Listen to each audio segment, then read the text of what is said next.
What's that word, gang? What's that word?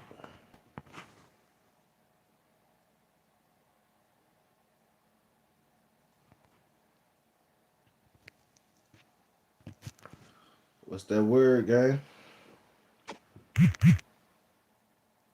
What's that word that you heard on the curb? What'd he say? What's that word that you heard on the curb? Y'all know we here for that little Migo versus Key Glock. Y'all know what we here for, man. Y'all already know what we here for, man. No, man. Y'all get them likes up for me, gang. Get them likes up. I'm let everybody gather in, man. You know what I'm talking about? I ain't gonna start it yet. But I've been noticing people been going back looking at my old lives for lives like this, like different people. And I appreciate y'all new people that's finding them lives like these right here. So I'm gonna continue doing the ones like these until I can do the better ones. Y'all get the lights up for me, gang. What y'all got going on today? Tuesday afternoon, eh? Mm-hmm. Mm-hmm. Tuesday afternoon, we can't talk about that little Migo key block. That's what we can't talk about. We can't talk that talk, walk that walk. That's what we came to do today, gang.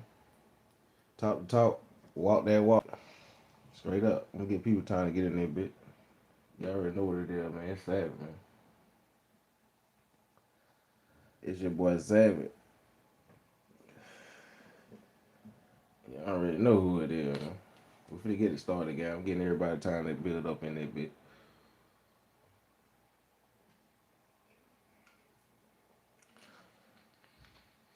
Yeah, I'm just giving it time, gang. I'm giving it time, gang. We finna start up. What y'all let me know what y'all got going on today. How y'all day been, gang? Let me know y'all had a W day today or what? Is y'all having a W day? I know some people probably ain't got off yet. I hope y'all having a W work day. No cap. For the rewatch gang, salute to the rewatch gang. We finna get it started, man. Huh? Salute to the rewatch gang, and we finna get it started, man. No cap. We finna get it started.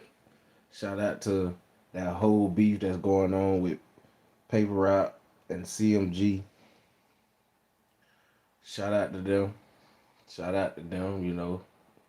I ain't got no dog in the fight, you know what I'm saying? Like, both sides got crazy stuff going on. Both sides done had, crazy stuff going on. So we don't know what his beef gonna end up at. You know what I'm saying? We pray nobody else get dropped, but we know they warding and watching.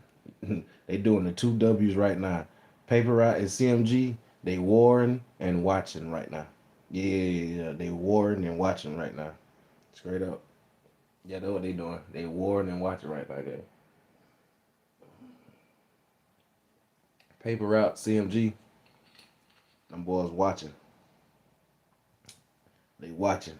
Who gonna make the next move? Who gonna make the next wrong move? That's what they were both sides looking at. I know they both sides, CMG and Paper Route. Both sides are looking like, boy, who gonna get caught slipping next? I know they is. I know they is. Both sides. Yeah, yeah, yeah. Yep, yep. On both sides, and that's like that. I ain't just saying that with CMG and Paper Route. It's more like games with CMG and Paper Route now. Paper Route got other people that with them too. If you don't know who Young Mob is, Young Mob is with Paper Route too. If you don't know if you know about Young Mob, B.E.O. Kenny them. Yeah, they with Paper Route them. Yeah, they with Paper Route, but they call him Young Mob. hmm They with Paper Route though. They with Paper Route. You can believe that. CEO Jizzle them. They with Young Mob, B.L. Kenny, Young Mob, Kenny Money. I know y'all know who Kenny Money is. Kenny Money, All them niggas with Young Mob, but they paper route. They paper route. See, Kenny Money rep paper route hard, but that nigga with Young Mob. I'm telling you, Kenny Money is with Young Mob. He with Young Mob, gang. I'm telling you. CEO Jizzle, Kenny Money them, B.O. Kenny. All them niggas Young Mob. See, Bag supposed to be in Young Mob. Bag used to be Young Mob, but he ended up signing with Yo Gotti. That's why they say he can't come back. That's what they say though. But they say that's why he said in his song, "When it gets my hood for CMG." Money, bro. Why the real my junk just did that just there? Did my junk just start over like that? Well, I tell you what.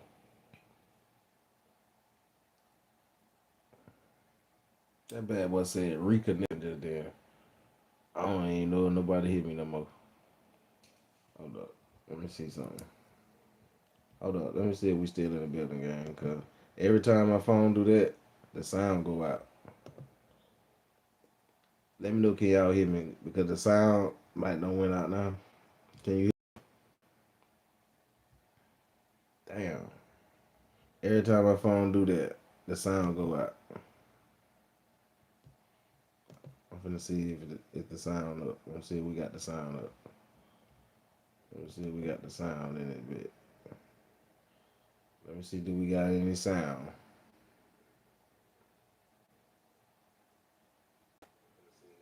Oh yeah, we got sound, we got sound, we good.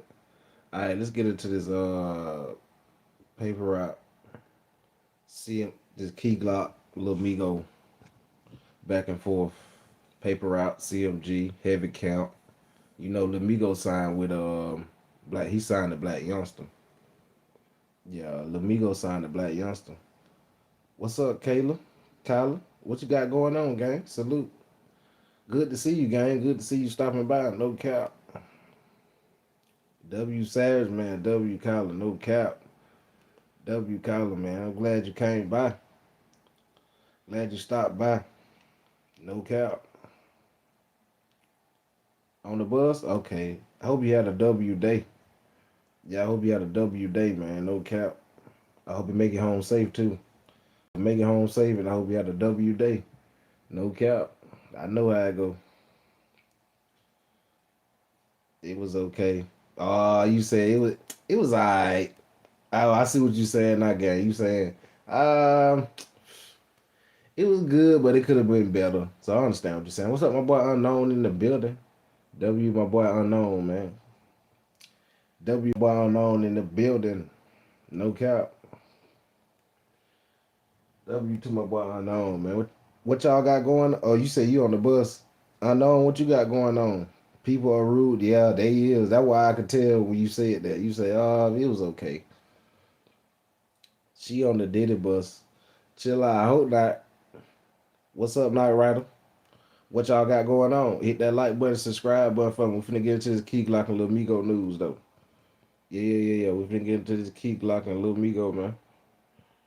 Straight up. Y'all can tell by that title. Straight up. None of that, please. Let them know. Let them know unknown what it is. Let them know what it is unknown. Come on, man. Crank them up. Crank me up. Turn me up. What we doing?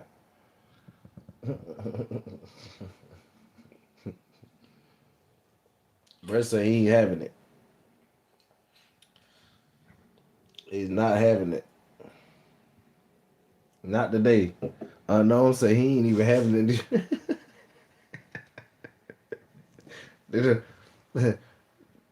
Okay. At all. Okay. At all. Okay. hmm Straight up. It's lagging on my side. Thanks for timing that. Oh, probably because of how I was fucking moving. Every time I be moving like that, it go to fucking lagging. I have to, that's why I be trying to stay still a certain way, cause I go to moving, my junk go to lagging. And I have, you ain't, Kayla said I ain't having that. Hey, I appreciate that, Kyla, Kayla. I still ain't been saying your name right. Hey, But you know, that's been like that since day one. Yeah, yeah. You know, I've been like that since day one. Kyla, Kayla. I was in Morocco. I just got back a day ago too. Oh my boy, I know you be traveling, my boy. I see you be gone all the time though. I see you be traveling all the time. You saying you just got back from this place. You just got back from that place. That's what I'm talking about. That's a W. I'm gonna be like you one day. I'm finna start traveling like you.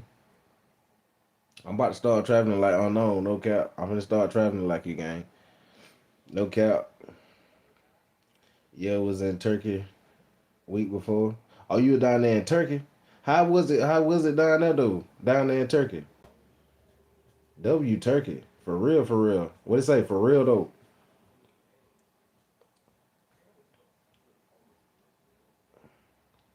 He said I be chilling. Man, ain't nothing wrong with that. Ain't nothing wrong with chilling. That's all we could do from time to time. That's all we could do. Just from day in to day out, hour in, a second to second, minute to minute. That's all we can do. One day at a time for me. That's what. One day at a time for me. Hey, but we got to get into this little Migo and key Glock, paper route, heavy count, CMG. Next week, back to work for a while. What type of work you do unknown? What type of work you do, my boy?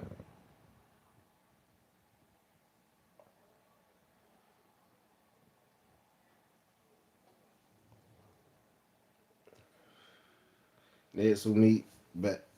Yeah, that one say what type of work you. Did you see Savage and at 21 subs? Huh? You said you at 21 subs? That's what you asking? I didn't see that though, my girl. I didn't even see it. I didn't see that you was at 21 subs. I didn't even see it, gang. No cap.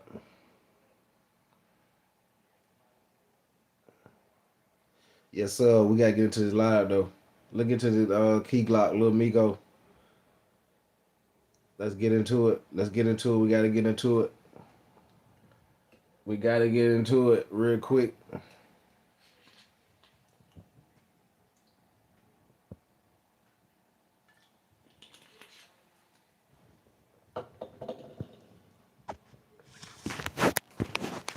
Let's go.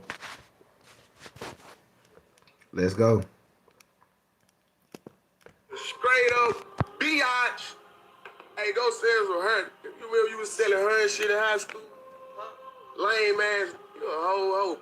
Glock, speak up. Child. Got your little ass sitting there coming and say something. I put this on everything I love. I can upload the paperwork right now and the police ass snitching. I swear to God, nigga name in the alphabet. I mean, waiting until this bull, this shrimp ass. Hey, I just look like this, bro. You know what I'm talking about? I know how to fight. I will show ass. Nice saying. Hey, man, say, man. I let my money talk for me, man. You know what I'm talking about? My watch costs more than jewelry set up. Scrap. You scrap? Damn, you scrap? Damn, you scrap? Damn, you scrap? Damn, you scrap? Ah, okay.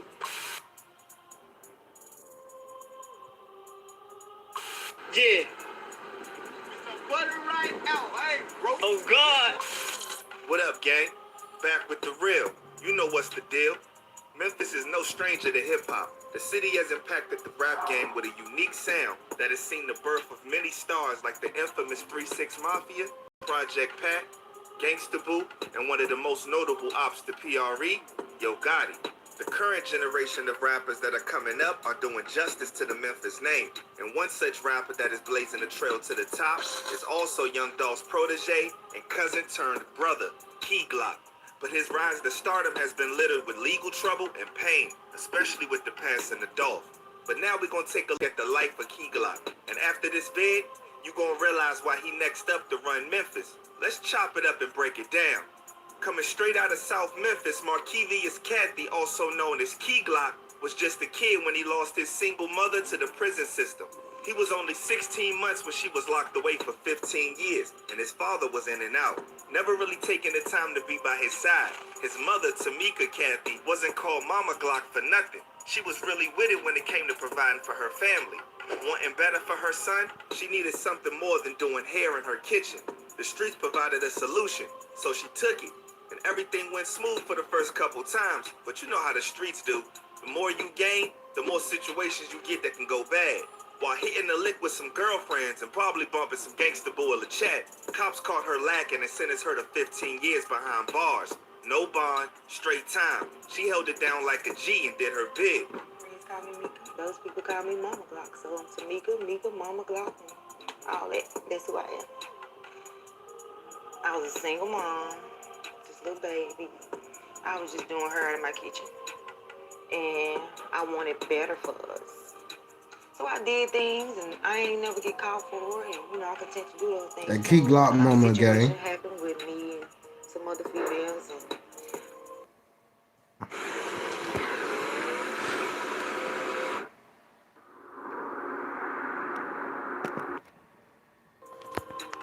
we committed a robbery, and the day that I was arrested, he was 20 months. They never gave me a bond. I never made bond. I never came home. I spent exactly 15 years from April 16, 1999 So until April April 16, 2014. And mama said she did 15 years. No bond, no coming Key home. Glock mama. It was just bam, bam, bam. Key Glock was left with no one, but grandma's always come to the rescue and she came through clutch for the family. She basically raised him through his childhood, but without his parents there, she could only get him away from the streets, but so much. He would when coming home from school sometimes, then I would have to ride around looking for one. He would be with the wrong crowd and the boys. As a child, he was already seeing the harsh realities of life. With his mom's bouncing around from prison to prison throughout her sentence, Key Glock was traveling for every visitation. They used to ship us to different cities, to different states. So, shit, I was already young, just traveling like to Minnesota, Tallahassee, West Virginia, and shit like that, just to see my mama. It was normal because, shit, I've been going to tell ever since I was like 1 year old. Me and my grandma going to this building far away to go see my mom. And I couldn't wait for that shit. I used to look forward to this shit. The longer his family was torn apart, the closer Key Glock grew to the streets. At the age of 6, he was already playing with sticks. That's how much the streets was built into his fiber. He was acting out in school, even to teachers. So what age did you say you jumped off the porch standing inside? I was just 6 playing sticks. Real. And who could blame him? He was in an environment no kid should be placed in. That's the life of many families just trying to find a way out, I grew up without my mother and father, so, you know what I'm saying? I've been on my own. Everything I learned was taught with, from the street. And I think I was 16 months. My mama went away for 16 years. And my pops, he was always just in and out, so, you know what I'm saying? So, yeah, it is what it is. Even through all this, Glock was holding it down for Mama Glock while gaining notoriety in the streets. Crying, then the other girls started crying, and we all in the middle of the visitation hugging each other crying. I went back to the table with my mom and Mac, my son, and he stood up and he hugged me. He was wiping out the tears. He was like, "Mama, don't worry, everything's gonna be okay." He said, "Don't cry." Hip-hop wasn't even on young Glock's mind, but when he came onto artists like 3 6 Mafia, Lil Wayne, and Gucci Mane, it lit a flame secretly inside that would set a wildfire on the game later in life. His first official track, Acting, was released in 2013 when he was in 8th or 9th grade. I think I was in 8th, 9th grade. No, I was 9th grade. It's called Acting. You can look it up right now. It's still on YouTube. It's still going hard. I remade it off of Gucci Mane beat. You Don't Deserve It. Motherfucker just went crazy ever since then. But Glock was going through it, seeing kids with their parents and he had nothing. Glock himself said how much it used to eat him up inside. But As he got older, he started asking questions. And poor child wanted to know, why is my mother's not here? So I had to just explain that to him. Glock got his best friend back on April 16th, 2014, when Moms was a free woman again. When she came home, it was a real big motivation for him. Since his mother been home, it's she kind of steered him back in the right direction. And that made a big difference. Big difference. But even though Glock was more focused to beginning to dabble more in the music, the streets is where his name was stamped and approved. Man, where you get the name from? Key Glock. Yeah, right here where you stay in these streets. Yeah. In Memphis. In Memphis. Yeah, I ain't gonna go into detail, but yeah, got that joint. The street affiliation would come back to haunt him at 18 years old when he was finally apprehended by the law. Sad thing is, he was now doubling down on music, working on his mixtape, Whole Lot of Everything.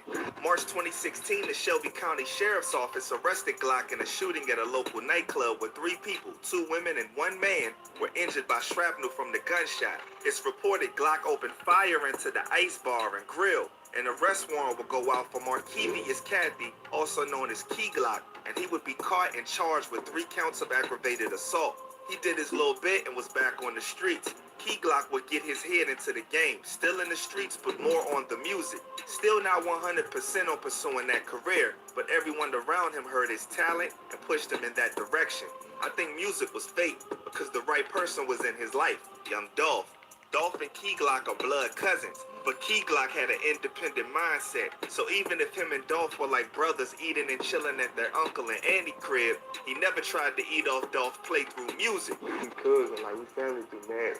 Like, you know what I'm saying? Like, he didn't know you was gonna rap. I didn't know I was gonna rap. I didn't know I was gonna, you know what I'm saying, be rocking with him. Like, I remember like yesterday, we eating at our uncle and auntie house, you know what I'm saying? Every weekend, Sunday, spaghetti and fish and shit like that. Like, I wasn't thinking about no music, you know what I'm saying? But Dolph was a real one and he saw the grind and work ethic of Glock and instead reached out to help him out. We just seen the work ethic, you know what I'm saying? And all that shit, like, I can help you, you know what I'm saying? You know what I'm saying? Look at this shit now. This shit amazing. From then forward, Glock learned the trade and business from Dolph, and it was pretty much up from there. This career I got, this one career I'm gonna keep, this career we don't have. Shit, I'm watching this nigga right here work, you know what I'm saying? Do what he gotta do for not just him, for me too. You know what I'm saying? I can't do nothing but respect that shit. He was on the right path to blowing up, and he wasn't pulling no punches. Bangers were being dropped back to back to back. From Glock Season to Glock Bond, Glaucoma, Son of a Gun, and his most recent Yellow Tape 2 that went #1 on Apple charts for hip-hop albums. Besides that, him and Dolph were crushing it with freestyles and project releases. Their tapes Dumb and Dumber and Dumb and Dumber 2 were going crazy in the streets. The dream was real, making bank, doing it big for the city and his loved ones. Key Glock was on top of the world and doing his thing on shows like Rollin' Loud. This was his life, man, and he was finna live it to the fullest and give fans the best show every time, even on a broken leg.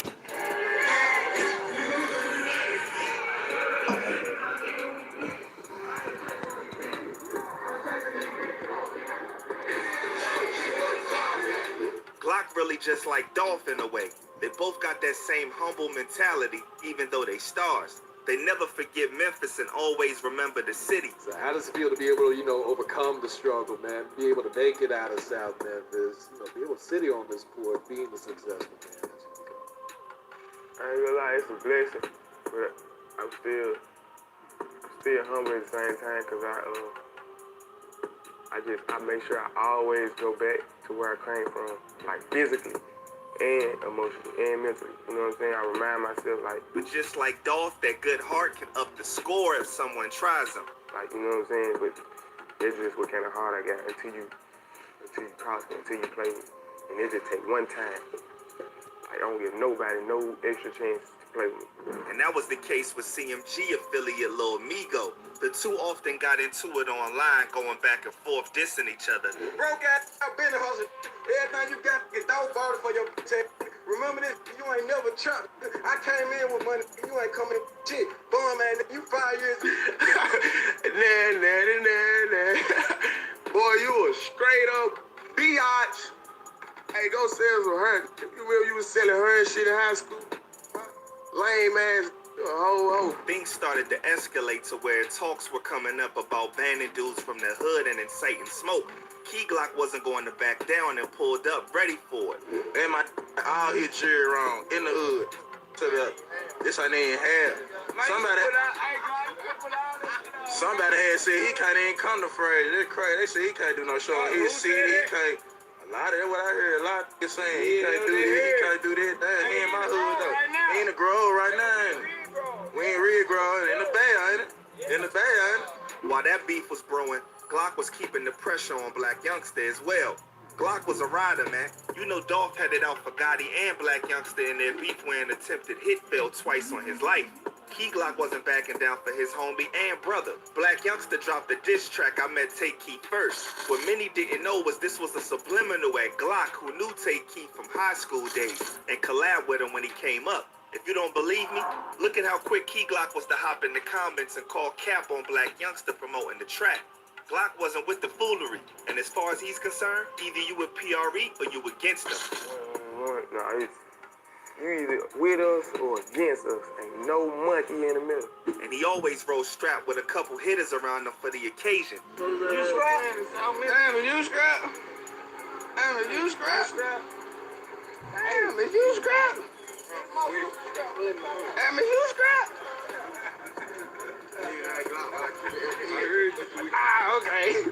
It was only a matter of time, though, before the law cracked down on him again, and he got arrested in 2019 after his performance at Rolling Loud. Glock was arrested on charge of carrying a concealed firearm and possession of more than 20 grams of dope, which carried serious jail time as they are prosecuted as third-degree felonies in the state of Florida. His bail was set at $17,500, no relation to Jeezy. And Glock posted out and got back to business with the music. Yeah.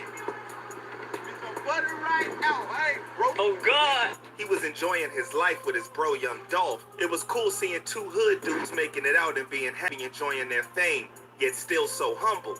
Everything seemed all good. Key Glock signed to PRE and was taking over the industry with his bro living his best life. But on Wednesday, November 17th, Young Dolph lost his life in a planned hit from the ops while at his favorite bakery. And just like that, Key Glock's world came crashing down. He went into a state of depression trying to cope with the pain. He deleted his Instagram and moved out of Memphis. He went ghost, and images later would surface a Key Glock brought the tears at a Young Dolph celebration of life event. Just looking at the pain in bro eyes, you could tell he going through hell. He really lost a real brother, mentor, and friend. It would be a while again before Glock broke his silence. First to lash out at everyone asking if he's okay, and second to finally let it all out and speak on the hurt from Dolph's passing. Glock was losing so many loved ones around him, his pops, auntie, grandma, and now Dolph. It was hard to see him go through all that grief, but he was gonna stand on everything for Dolph, and bro popped back online to hit back with a banger that was straight fire and emotion with his single, Proud, memorializing Dolph in a tattoo on his arm. Glock made a promise to never let Dolph's memory fade away and to carry PRE all the way to the top. Those responsible for Dolph's hit, allegedly, have also began to meet their downfall. Currently, cops have arrested 3 suspects, and they're awaiting trial. Even karma sliding for Dolph. Glock has endured a lot, and there's no telling how he's going to overcome the pain from losing Dolph. But he's one strong dude, that's for sure. First year, shit, just imagine like what I'm finna do in the next 5 years, next 10 years. Imagine what I'm gonna have then. Imagine like how like the flow thing's gonna be way different. I ain't gonna never like be stuck on the same page. With one last shot at the blogs, he let it be known he's now with any of the goofies getting clout on Dolph's name and promoting negativity. I'm looking forward to seeing where Glock's going, and I believe it's to the top. Dolph would surely be proud, man. So there you have it. Thanks for kicking it with your boy. Appreciate the love and support. Don't forget to like, comment, and subscribe, man. And click that bell icon so you can get the notifications. And also, be sure to send love and support to Key Glock and Dolph's family. Send them prayers up, man. Losing somebody like Dolph ain't easy. Whether you close to him or not, this impacted everybody. Fly high, paper route, Frank. I'm gonna catch y'all on the next one. I'm out. Dang, Frank. Shout out to Paper Route Frank, man. Shout out to Key Glock. Let's go to the other one on Lil Migo. We got the other one on Lil Migo. Shout out to Key Glock. Shout out to the whole side, you know, the war that's going on. They got a big war going on, man. The story of Lil Migo. Let's go. Make a play. Nigga was trying to rob me. We had gotten a shootout. I ended up getting shot in the leg and shit. That's just his name, CEO Bang Boy. Okay. Okay, so a few hours before you do this whole announcement with Heavy Camp, he ends up getting. Yeah. The 22-year-old was a local rapper known as Bank Boy Wayne. Memphis police say he was sitting in a car with another man outside a barber shop on South Main when someone got out of a black Infiniti and opened fire. Morton was hit several times. Yeah, don't think I don't know. Yeah, my little nigga your ass out the hood. Don't think I don't know. Nigga, I been in your hood every other day, nigga. You never there. Boy, you a straight up biatch. Hey, go sell some her, nigga. You remember you was selling her and shit in high school? Moosey, get your ass on, nigga. You ain't, nigga, get your chain back, whole ass, nigga. If a nigga on the affidavit, cause some sign, you gotta sign this shit, cuz. You hear me? Come on, cuz. I ain't doing none of that shit, cuz. I'm like, bro, you tripping. You was like, Booster, I swear to God, any nigga I see from over that way, I'm smacking him. Step on God, come on. Me and you outside, nigga, shake your head. The bitch trying to wait on his partner. Talked about what we discussed. You said you gonna smack me when all this stuff was going on, and you gonna do this to me. You know what I'm saying? So I just took care of my business. Hey, yo, squad, what's the drill? Back with another video, man. It's been a while since we lost the Memphis legend, Young Dolph, but Memphis has continued to shake and bake with rappers that's been doing their thing. One of them is CMG's artist, Lil Migo. His life has had some near misses before he got to the music bag, but it came with losses of his own. Hold up, Day man. ones to his pops, still beef between CMG and Paper Route going on, and it got him in an altercation with Dolph's artist. Is he smart enough to avoid losing it all, or will the industry trick him out of his position? This is the story of Lil Migo. So without further ado, let's skip the play and get down to business. Coming up in North Memphis, Lil Migo was fortunate enough to My have bad, a good y'all. relationship with Y'all both missed his that because mom I had and to his set the pops. phone That down. Let me doesn't get that mean back. now since we lost the Memphis legend Young Dolph, but Memphis has continued to shake and bake with rappers that's been doing their thing. One of them is CMG's artist Lil Migo. His life has had some near misses before he got to the music bag, but it came with losses of his own. From day ones to his pops, and still beef between CMG and Paper Route going on, and it got him in an altercation with Dolph's artist. Is he smart enough to avoid losing it all, or will the industry trick him out of his position? This is the story of Lil Migo. So without further ado, let's skip the play and get down to business.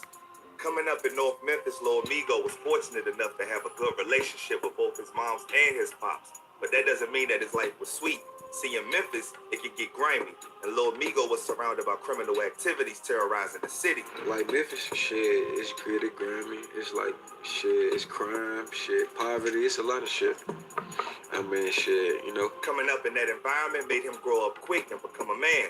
Even though his family wasn't wanting for nothing, he came up being influenced by the street culture, seeing it play out all before his eyes when spending time at his grandma's house. At what age would you say you jumped off the porch?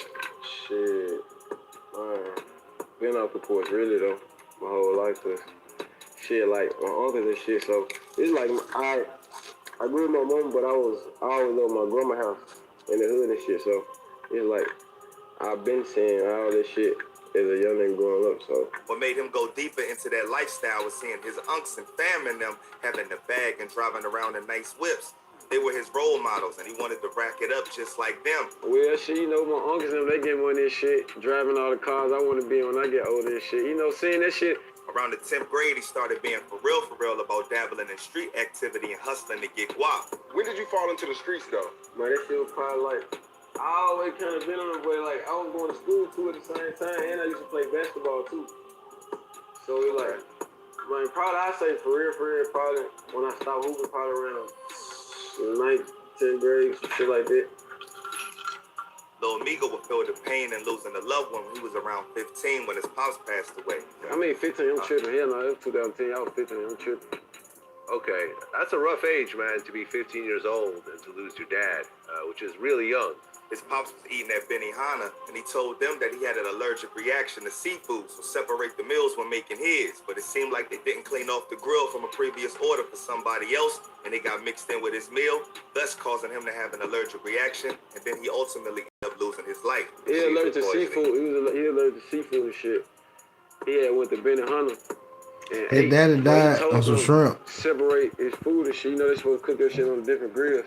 His daddy died. Let me go. That's how he got that money. They cooked some more people food before they had seafood. Like, you know, the oils and shit from the seafood. I guess it's still on the grill. They ain't clean the shit properly.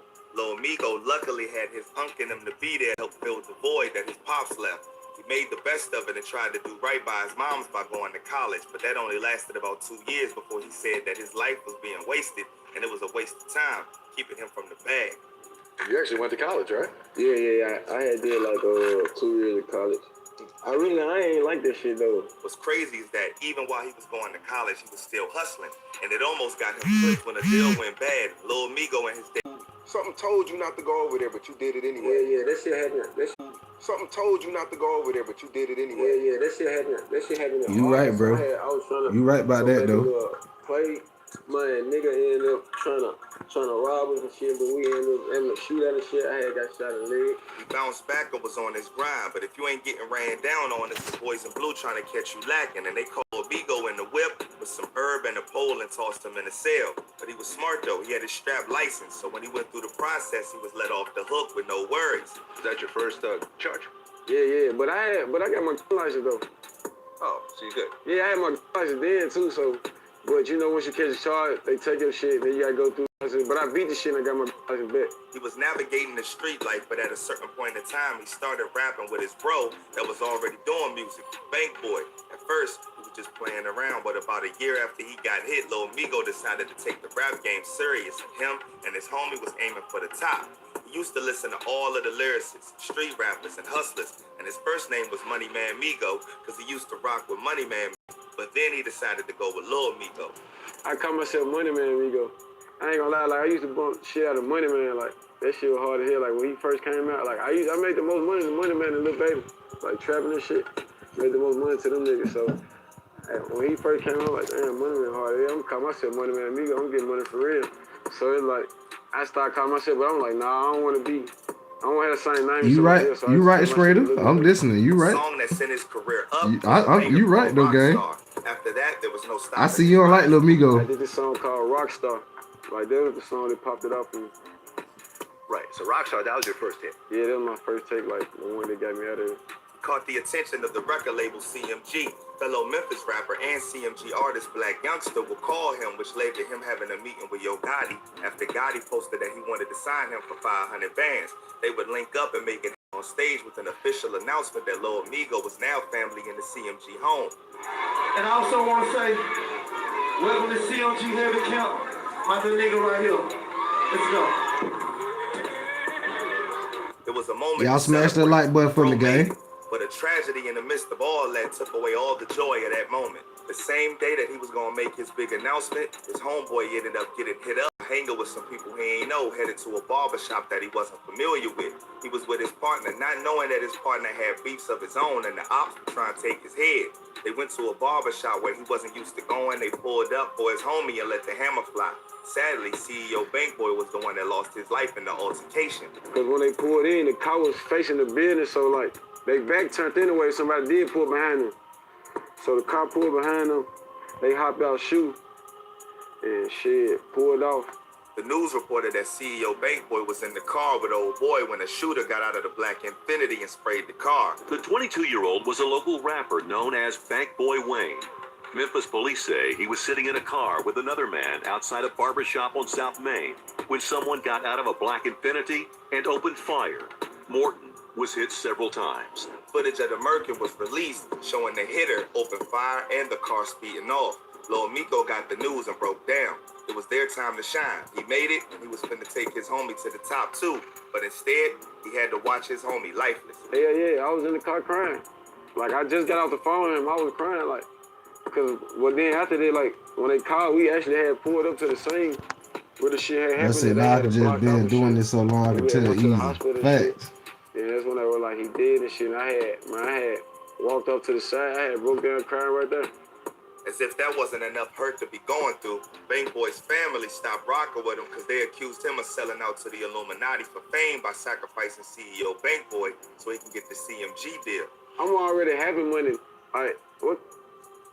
It's just some sick ass shit. I don't even know. Right. I can't even explain that theory where they even get that shit from.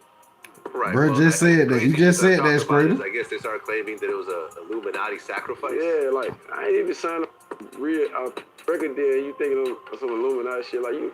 They wouldn't even accept his money when he wanted to pay for the entire funeral. Right. I guess there was some drama around his funeral. I guess there was a GoFundMe page that his sister started, even though you were going to pay for the funeral. Yeah, I even tried to pay for the funeral and everything. Like, I was going to pay for this shit myself, the whole funeral, everything. They ain't want you to sacrifice money. Weird ass shit. I just decent myself. They didn't want you to sacrifice money, Migo. Uses his music to get his emotions out instead of talking to people. So he got in the booth with tears in his eyes and released the tribute song, "The Bank Never Closed." Right after he passed, you wrote the song "The Bank Never Closed." Yeah.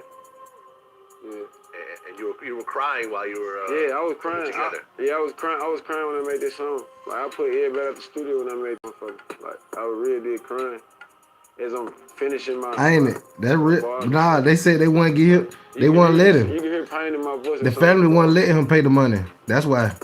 Migo had to keep it pushing and live the dream for both him and his homie. His career was going up and racks was stacking to the ceiling. He made it and was doing right by his fallen bro, expanding into other avenues and businesses, bossing up. You got the 18-wheelers. Any other businesses you trying to get into? You into Man, I'm trying to get a crypto or food anything? truck and shit. I want to get a food truck, but I was trying to, I was finna. That's what he said. He said would that. also go major when he signed the Def Jam. I had switched with him.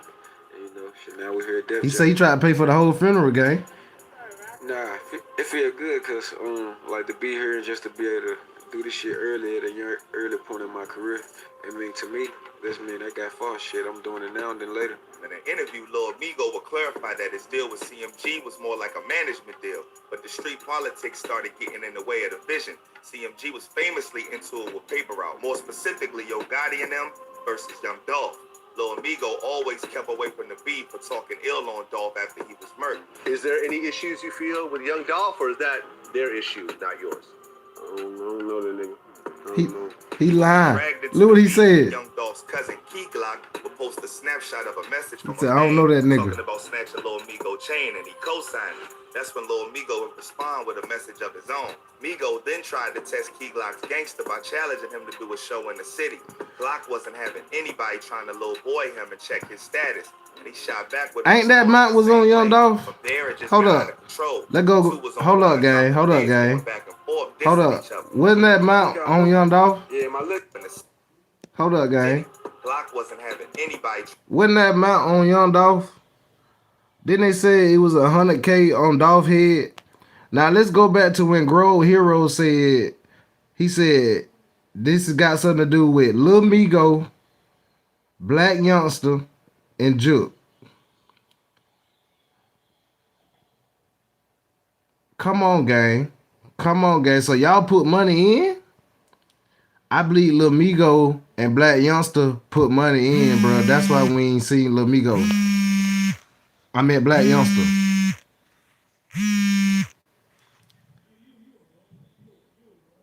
That's why we ain't seen Black. That's why we ain't seen Black Youngster and Migo like that. To be real with you, that's why we ain't seen them boys. Y'all nigga, if you saying nigga, you had 100,000 just for Key Glock not to come back in the city, nigga. It was 100,000 on Dolph head, nigga. He said, boy, I will book myself on your side of town and I got 200K. I will beat your dough. Double it up. I got 400 on my mama. Set it up right now. See, man, you know what I'm saying? I know y'all nigga will put money in. And like I told, and like, I don't know if y'all know it or not. Right before that happened to Young Dolph, right before it happened to Young Dolph, gang, whether y'all know it or not, Key Glock got into it with in the airport and spit in Big Juke face. Key Glock. He spit in Big Juke face. Right before that happened to Dolph, gang. I don't even know if y'all knew about that or not. Yeah, Key Glock. He spit in that nigga face. I'm talking about he did a big lookie. He hawked a big lookie on that nigga. He hawked a big lookie on Big Juke. Cap.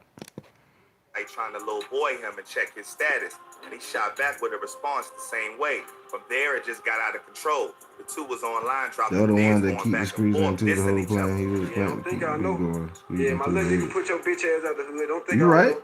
Nigga, I be in your hood every other day, nigga. Y'all smash that like button if you're new Boy, to the you channel. a straight up. Smash that Hey, like don't button. say Hold it up. was What he hurt, nigga. You said? remember you was He said he selling be in the her hood shit? every day. Fan talking about Smash the like button, gang. Turn me up. That's when Lil Migo would respond with a message of his own. Migo then tried to test Key Glock's gangster by challenging him to do a show in the city.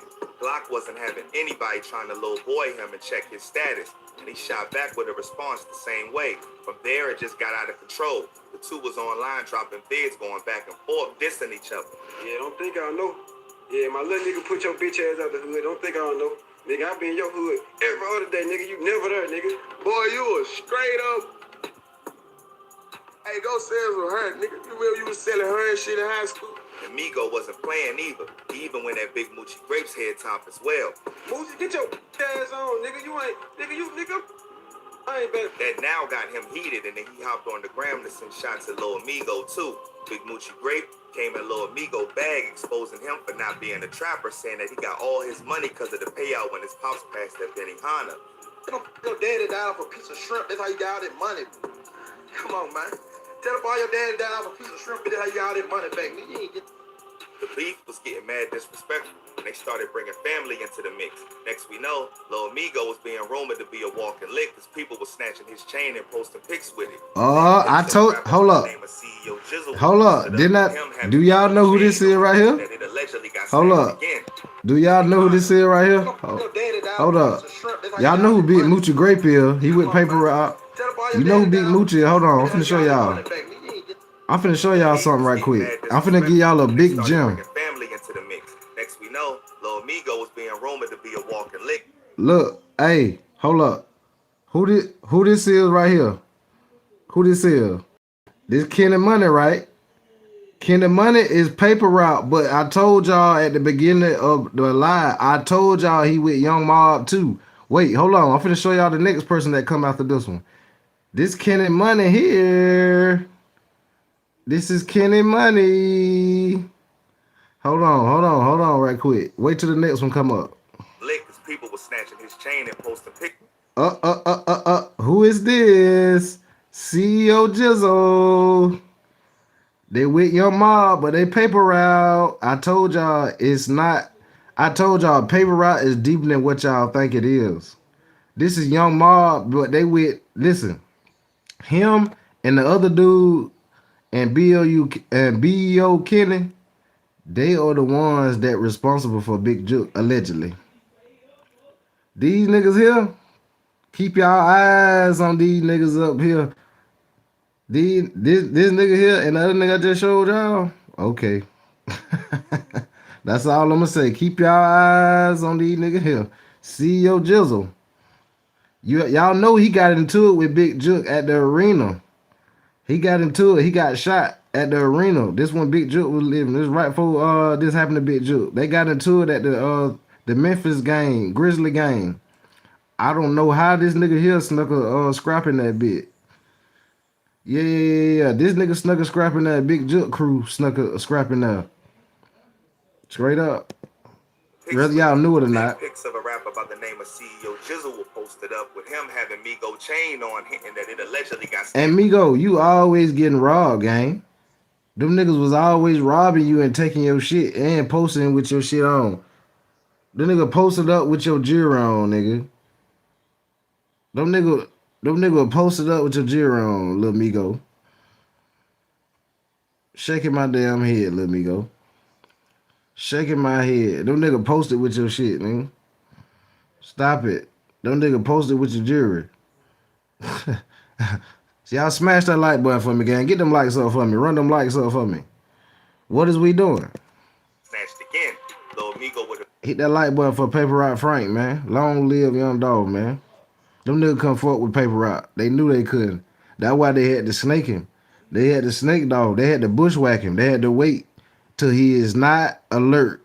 You see, they got him while his back was turned.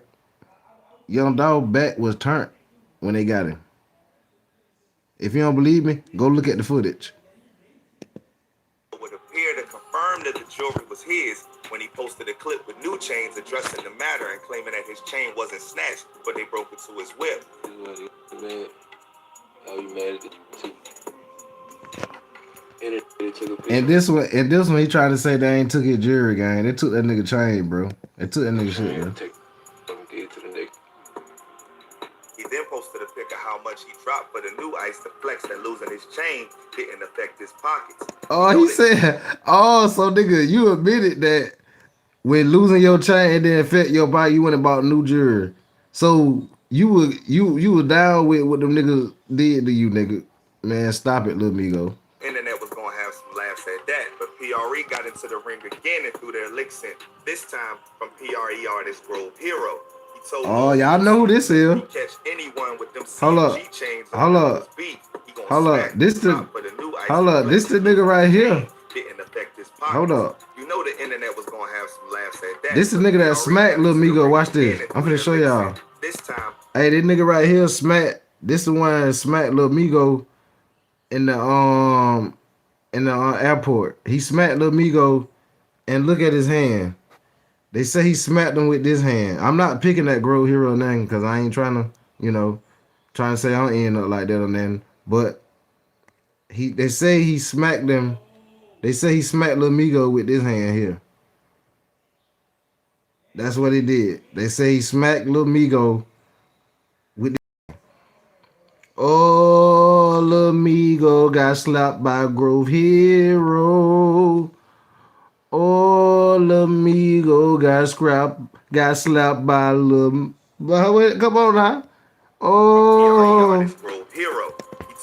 Oh, Lil Migo got slapped by Grove Hero.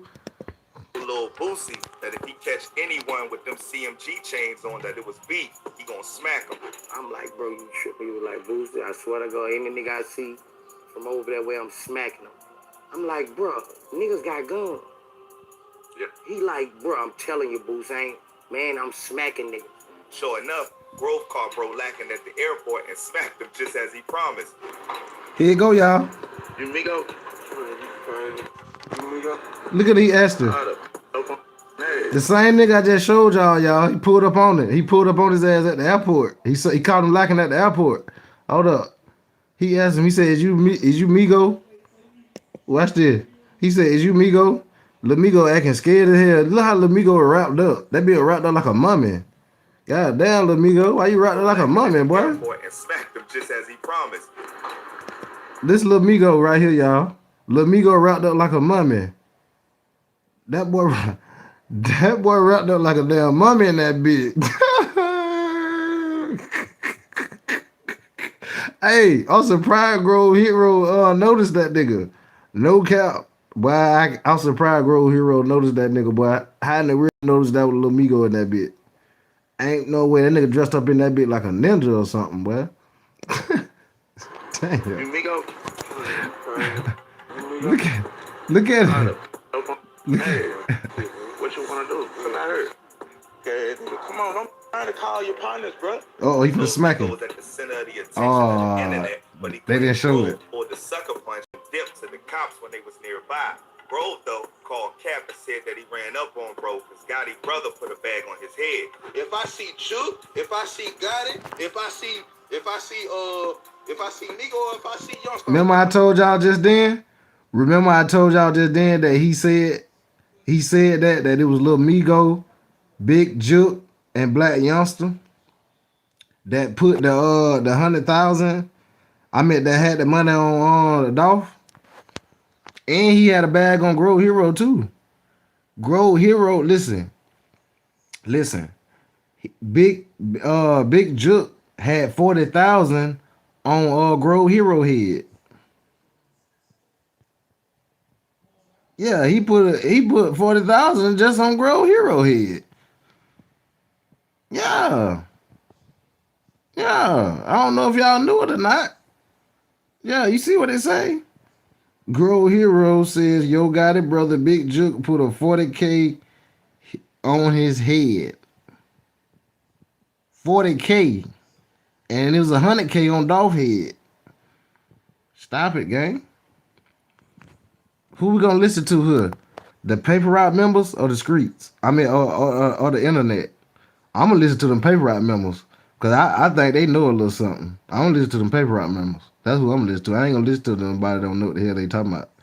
I'm gonna listen to the goddamn paper route members. Cause it look like they know, and I ain't got to say allegedly. He said it out his own mouth. Get on there. This shit ain't got nothing to do with nobody else, bro. I said if I see them folk, because these folk had something to do with it, bro. These Hold folk up. niggas don't know that you put it. That he Hold up. ran up on, bro. Let Got rewind his it. brother put a bag on his head. If I see Chu, if I see Gotti, if I see Migo, or if I see Youngster, I'ma get on that. This shit ain't got nothing to do with nobody else, bro. I said if I see them folk, because these folk had something to do with it, bro. These folk niggas don't know that you put a hit out, bro. Later in the interview, he broke down how the altercation all played out. Then I was like, damn, the only way I can see if it's him if I play like I'm recording. You know what I'm saying? So it was never about me trying to record him to fight. I was recording to see if it was really him because I didn't never see his face at all on the plane or none of these. Lil Migo made it out and he living life, but he seems to be the target of a lot of ops and he getting himself into a lot of beef. All it takes is for one dude's ego to take over and things go too far. He got it good stacking bread in the industry. I hope he doesn't get himself tricked out of position like so many other rappers. Makes no sense to make it out and lose it all. Crazy word. That don't even really matter. But what can I say? Other than stay smart, stay alert, and stay real. I'm out, y'all. Them boy got a crazy beef going on, gang. I ain't gonna lie. Them boy there, Lil Migo, Black Youngster, Dolph, Key Glock. Them niggas gotta, y'all smash that like button for me. Y'all get them likes up. We on that 7 likes. Smash that like button. We're gonna get into some more too. Them boy got a crazy beef going on, man. We're gonna get into some more of this. Paper Route CMG got a crazy beef going on. Heavy Camp. Crazy beef.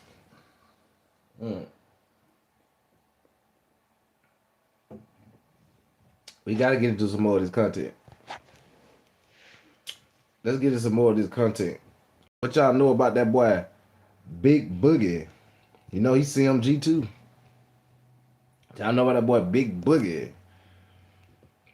Hold up. Let's play one more for Dolph. Let's play one more video for Dolph though. Let's get into one more insider with the Dolph video real quick. And the Big Juke.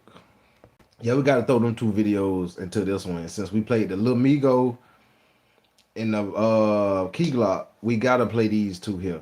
We gotta play these. Yeah, we gotta play these real quick, gang. Y'all smash that like button. We finna get into it. Let's go to the 3 years of sliding for Young Dolph. Let's go to this one. Let's go to this one real quick. Y'all get the lights up for me. Or we can go to Snakebite. We'll go to that one after this one. We'll go to this one. Police say Young Dolph was in. Hold on. We finna get into it, gang. Yep. Hold up.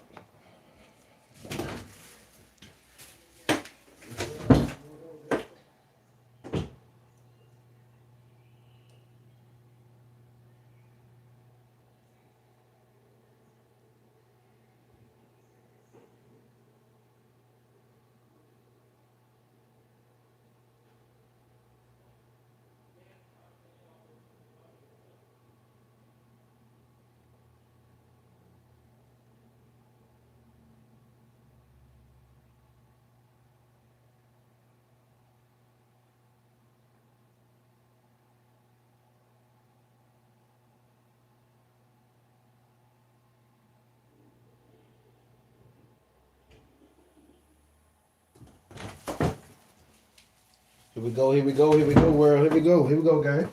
We're finna get into this. Let's get into some more of this news right quick. Let's get into some more of this. Since we played the other videos, we'll play these 2 right here. Let's get into some of this. You right about that, gang, Scrader. You right. Let's get to some of the Young Dolphs. Let's go. Inside Makita's around 12:30 in the afternoon Wednesday when he was gunned down. As the anniversary of Young Dolph's approaches, the wheels of justice are beginning to turn. Johnson is also requesting a move from 201 Poplar to the Penalform in East Memphis due to safety concerns. Vitellis Taylor, also known as CEO Teasy, was found shot to death in Orange Mound Wednesday at Spotswood and Bunn. CEO Teasy, the one they just showed, he is with the ones that was with Young Dolph. I mean the ones that got that hit Young Dolph. Yeah. CEO Teasy. Yeah. That's why he Those gone. close to the case tell us This Taylor. dude right here, this is why he. If Young Dolph was still here, he'll still be here.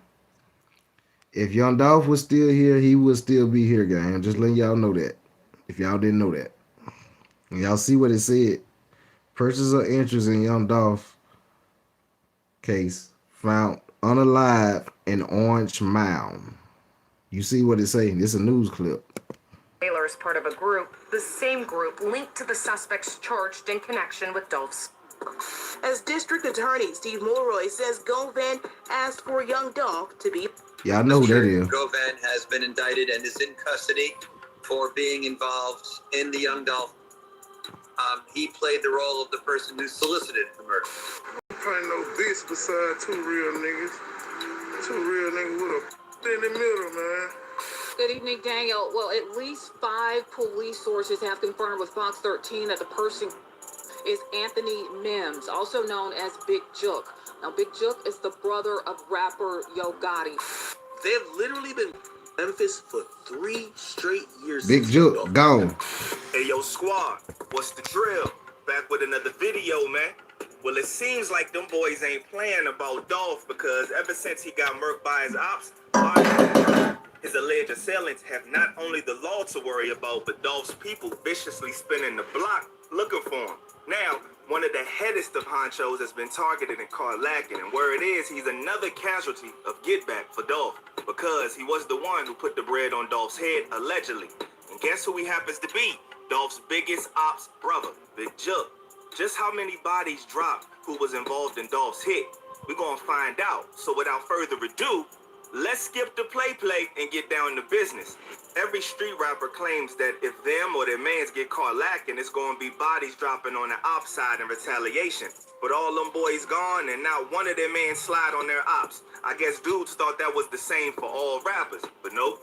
When the ops took Memphis legend Young Dolph life, man, they learned the hard way that some of these dudes are really loved and respected and their mans will slide on every block until all involved face justice.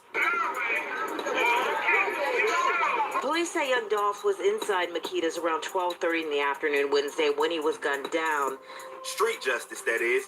Dolph's people was on go time, and the cops knew it. They began advising everybody to stay at home and not come outside if you don't have to. That's how much they knew the bloodshed was about to pour for Dolph.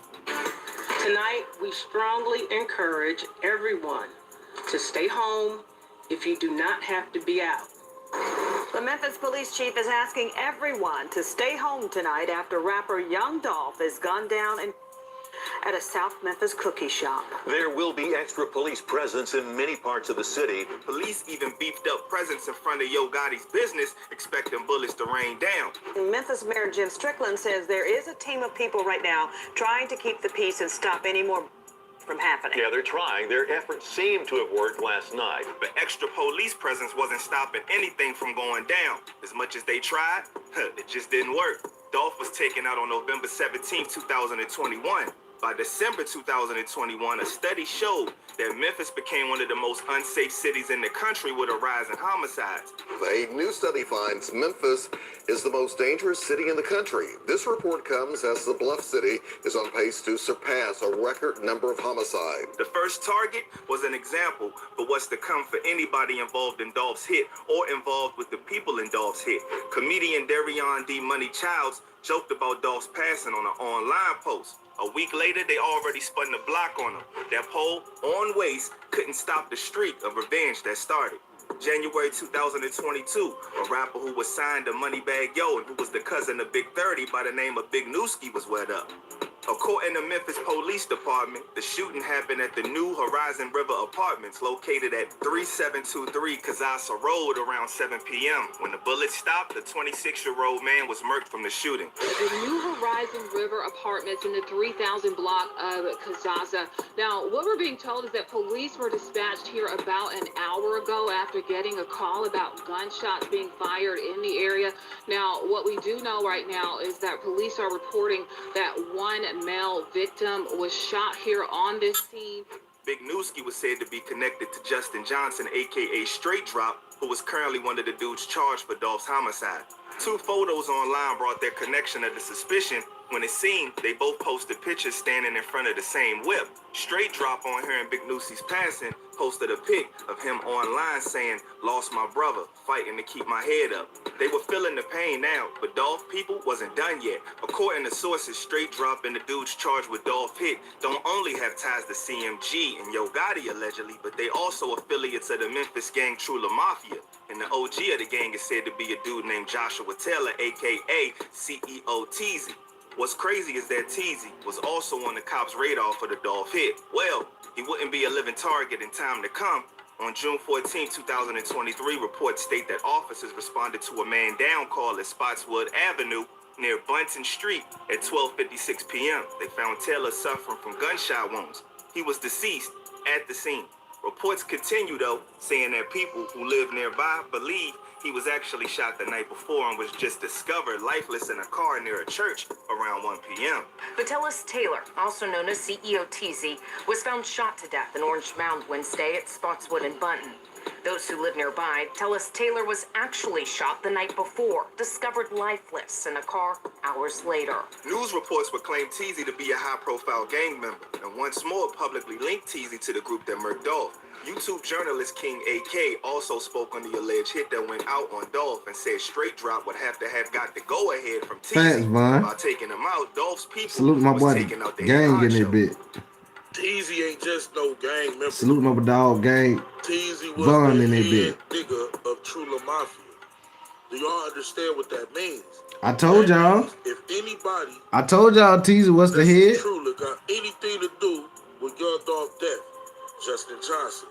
Teezy at the end of the day gives the okay. The spinning didn't stop there, and with this next alleged body in the long line of revenge for Dolph, it shocked many, because if true, it showed that not only males were in on the hit list to be spun on. Memphis rapper Destiny Golden, aka Lotta Cash Desto, was in the 5500 block of Richmond Avenue at around 2:40 a.m. with a female friend on September 24th, 2022. That's when police say that they stopped behind a dark Ford. Now they're saying, traffic light. gang, 2 male bangers popped out the dark. they're saying this had nothing to do with Young Dolph. They're saying, nah, Big Daddy daughter. I mean, yeah, Big Daddy niece. You right. My bad. I thought about what you said. You right, Von. Big Daddy niece. You right, but they're saying, now Hernandez Govan said this had nothing to do with the Young Dolph. They said they was only trying to rob her, but I don't know, bro. How in the real, it's so coincidental that she passed away right after, you know what I'm saying, the Young Dolph shit. They say. So I don't know, gang. I don't know how true that is. Dark whip and walked down on Desto and the female passenger, murking Desto and injuring the girl she was with. Now this is what made many connect her homicide to get back for Dolph. In a strange turn of events, another person arrested for orchestrating Young. Hey, he said, you get paid for this shit? Nah, hey, I get paid in real life. I just do this for a hobby, my boy. I get paid in real life. No cap. Ground to currency. No cap. They just a hobby to me, my dog. Sit back and shut your ass up, my boy. All right? Thank you. Young Dolph's hit was Desto's father, Hernandez Govan. Court records show 43-year-old Hernandez Govan, who was just indicted. What's up, my boy, for Juice Rapstar WRLD? slaying, along with Johnson and Cornelius Smith, once lived just a few houses down. Neighbors fearing for their lives told us off camera he grew up on the street. A possible connection linking the suspects, as District Attorney Steve Mulroy says Govan asked for Young Dolph to be murdered. Mr. Govan has been indicted and is in custody for being involved in the Young Dolph. He played the role of the person who solicited. What he himself then posted online hinted even more that she was taken out because of his actions that got Dolph murdered. It's crazy how the pieces are connecting with everybody dropped. Dolph's people wasn't letting up, and the next target will prove just that. According to the Memphis Police Department on Yeah, August this 18, about that Juice WRLD. 2023, You right. police said that gunfire rang out around 9:30 a.m. at a BP gas station on the 500 block of South Parkway East. Officers responded and located a male to Manuel Benson, who was Black Youngster's brother, with a fatal gunshot wound. Now I don't know. Now listen, y'all. I don't know for sure if Black Youngster brother got unalive because of that, because of the Young Dolph thing, gang. We don't know that for sure. We ain't gonna say that happened to his brother because of the Young Dolph case. That word on the street that Black Youngster brother got unalive because of Black Youngster. They was telling him that he wasn't supposed to be over in the hood that he was at. So I don't know, gang. They was saying, and his brother in the gang. His brother of blood, Vice Lord of blood or something like that. This is Black Youngster brother that lost his life. They was saying it was behind Dolph, but I don't think it was behind Dolph, gang. I think it was behind some more junk, but they saying it was behind Dolph though, so I don't know. And because police had a clear image to release to the public with a 5K reward for info about his whereabouts, he just made sure to get his task done. No concern about no face, no case, or nothing. Another one bite the dust, and of course all fingers pointed to PRE, Dolph Boys, having something to do with it, since it was Black Youngster who was initially arrested for one of the attempts on Dolph's life in 2017 when over 100 shots was sprayed at Dolph's black SUV. Black Youngster and Dolph been into it after Youngster inherited the beef from Yo Gotti, and Black Youngster was out here strapped up looking for smoke with the Goonies. Now he was left with pain and anger with the loss of his brother to the cycle of spinning being allegedly carried out by Dolph Mans and them. In all of this, the main out Yo Gotti, who was the face of the CMG beef with Dolph, was seemingly untouched from the spinning. But from the bodies dropping, it's no surprise that Dolph's peoples will find a way to make him hurt. And they nearly double-timed his family and called moms too. Luckily, she ran for her life. However, his brother, known as Big Jook, wasn't so lucky. His mama, hey, I wanna correct this up, gang. Big Jook mama was not beside him, gang. You think that they would have spared her if his mama was right there? If Yo Gotti and Big Jook mama were right beside him when that happened to Big Jook, you actually think them niggas would have spared her? So you actually think they would have shot at Big Jook and they would say, hold up, they go his mama. His mama right there. His mama right there. Don't shoot. Stop shooting. Them niggas that came and got Jook. You think they was caring? They shot his security guard too. They shot Big Jook's security guard too. So why they ain't shoot his mama? Why they ain't shoot his mama? His mama was not with him. So I don't know who put that out. His mama was not beside him. She was on the inside. They would not spare her. They would not stop shooting just because they saw his mama. No cap. Ironically, Big Jook was at the funeral of a loved one when he himself was packed up the same day. Remember PRE artist Grove Hero? Had got What's up, Lala? when Dolph was murked and said that it was Big Jook who put the 40K bag on Dolph's head and it was smoke whenever he saw him. If a nigga told you, hey man, look, bro, my Jook put a $40,000 hit on you, bro.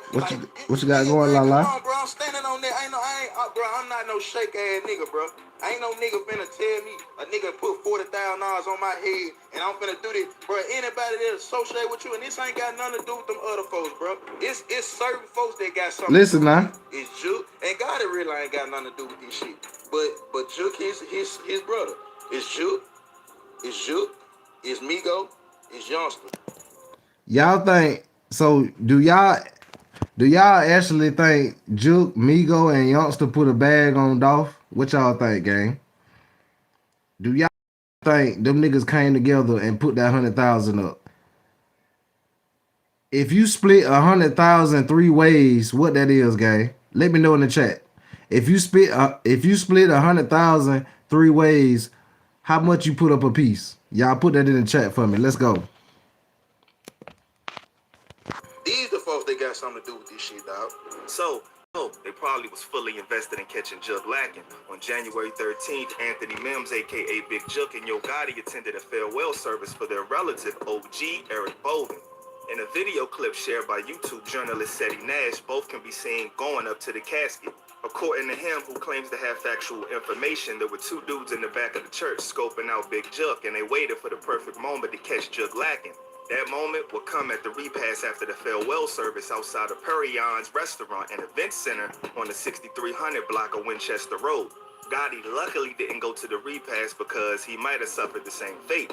Big Juck would enter his vehicle, and allegedly Yo Gotti moms was also in the whip. But that wasn't stopping anything, and the Ain't no way. busting, wetting up Big Juck and another homie that was in Ain't no way this motherfucking lady would have been right there, bro. You see how small she is? You think she would have got away? Look how small Yo Gotti and Big Juke mama is. Y'all actually think she would? Man, they want to spare that fucking lady, bro. Stop it, man. The people that saying that, well, this dude that we watching that said that and got it, I don't know where he got the info on that. No, she was not around. His mama was not around. This is Yo Gotti and Big Juke mama right here. She was not around. She was on the inside. They wouldn't have. Man, you think them boy would have stopped shooting? Come on, man, stop it. In the car. Allegedly, his mom, by a stroke of luck or God shielding her, was able to dip out the whip and run for her life, escaping the fatal shooting. Big Juck will be rushed to the hospital where, unfortunately, he succumbed to his injuries. Good evening, Daniel. Well, at least 5 police sources have confirmed with Fox 13 that the person is Anthony Mims, also known as Big Juck. Now, Big Juck is the brother of rapper Yo Gotti. Onlookers and surveillance footage captured a white SUV with no license plate speeding away from the scene, and police are on the hunt for the vehicle. Tonight, police are looking. We still ain't heard nothing about this vehicle, gang. We still ain't heard nothing about this vehicle. This is the only thing we heard. This is the only thing. We ain't seen this vehicle after that. The ones that pulled up on Big Juke. We ain't seen this vehicle right here after that. We ain't seen it. Where is this vehicle at? Is it in the bottom of an ocean? Did they set it on fire? Or what? Did they take it to a savage yard? Or what? They might done took it to a savage yard or something. Or the bottom of an ocean. They had to. They had to take that bad boy to the bottom of the. This is the last thing they heard. Just this truck here. That's it. Tinted windows. There ain't no way you can see off in there. You can't see off in that damn truck. You can't see nothing. Let me hold on. Let me see if I can see in the back. I might can see in the back of it. Let me see if I can see in the back.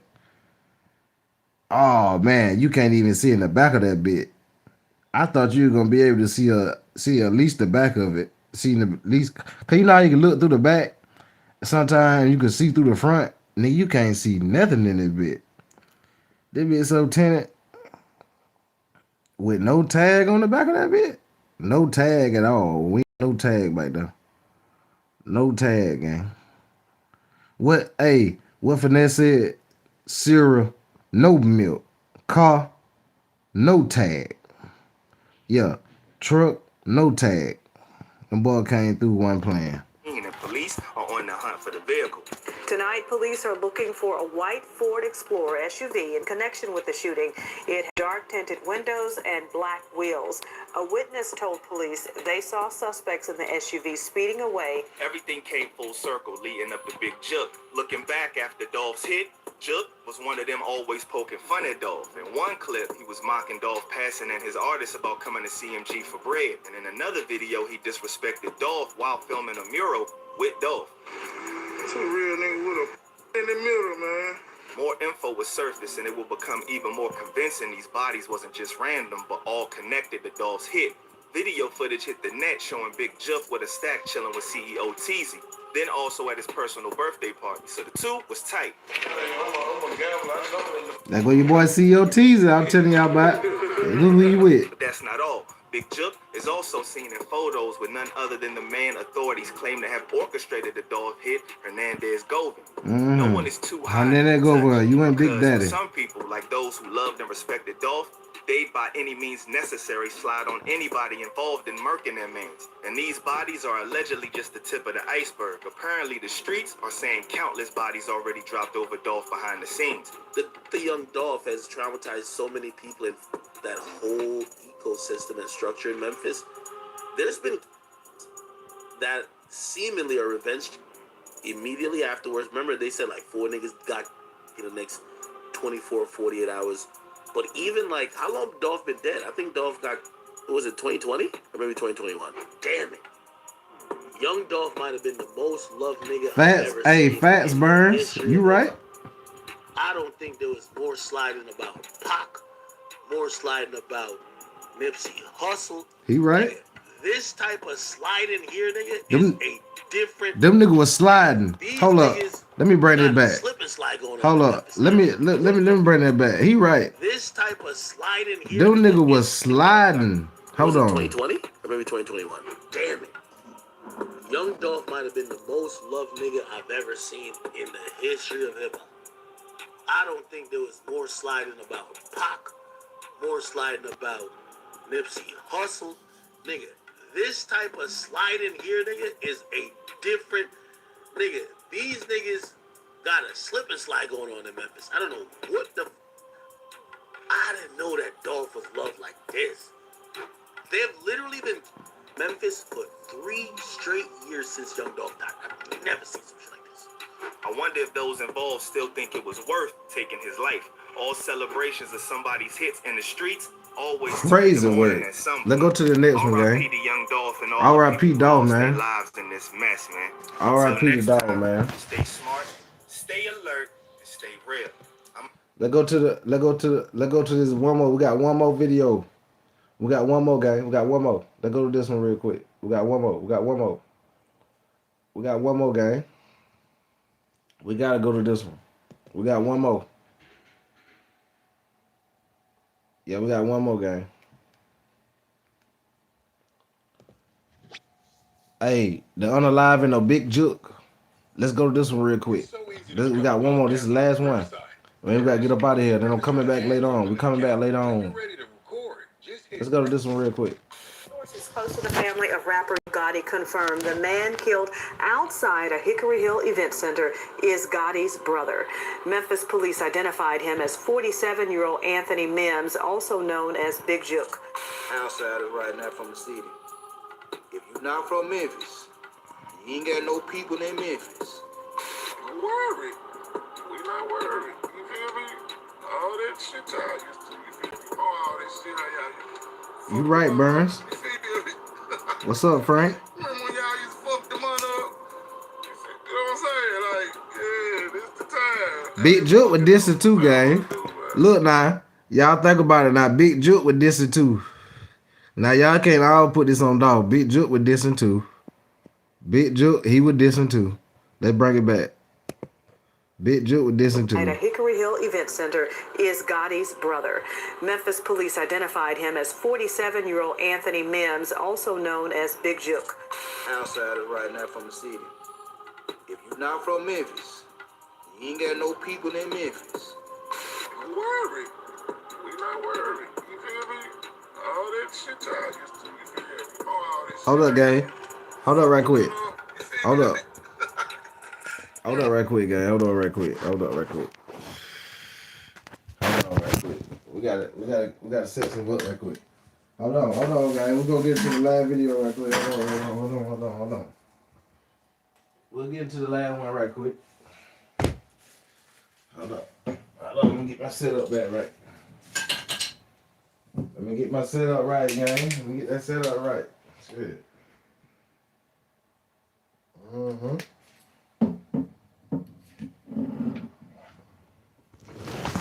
All right, we back. We ready. Let's go. Remember when y'all used to fuck them on up? You know what I'm saying? Like, yeah, this the time. I didn't fuck it up. What y'all want to do, man? I don't paint no beside two real niggas. Two real niggas with a in the middle, man. Y'all don't do that, man. Don't by legacy. So right here, y'all. Two guys.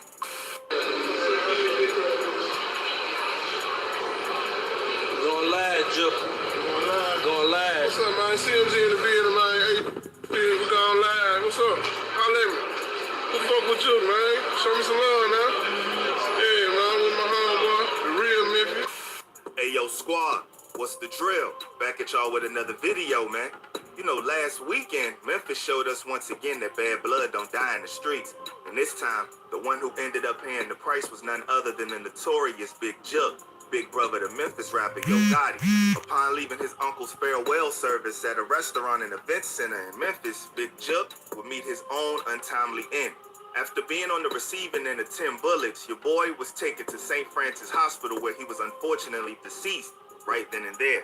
In the chaos that followed the hit, word on the street was that the Merkin was carried For real, out Burns. You right. Juck's alleged involvement in Hey, 2021 listen. Hey, hit of Burns. Young Dolph. Hold After up, Dolph Burns. hit Big Juck, Hold up, Burns. I like what you said on that.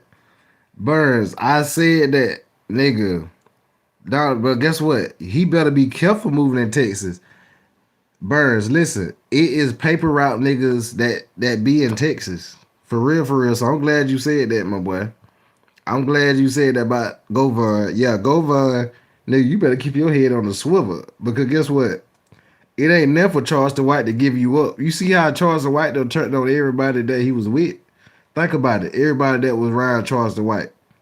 He done turned on them. So guess what? It ain't there for you to make Charles mad, Govon. And guess what? He gonna give you up. And if he give you up to the wolves, it's over. I'm telling you. You don't think them paper route niggas in Texas? Yeah. had gone live to diss him in front of hundreds of people, which Dolph's associates obviously didn't take too kindly to. I don't paint no beside two real niggas. Two real niggas with a sit in the middle, man. Y'all don't do that, man. Don't fight legacy. So right here, y'all. Two guys.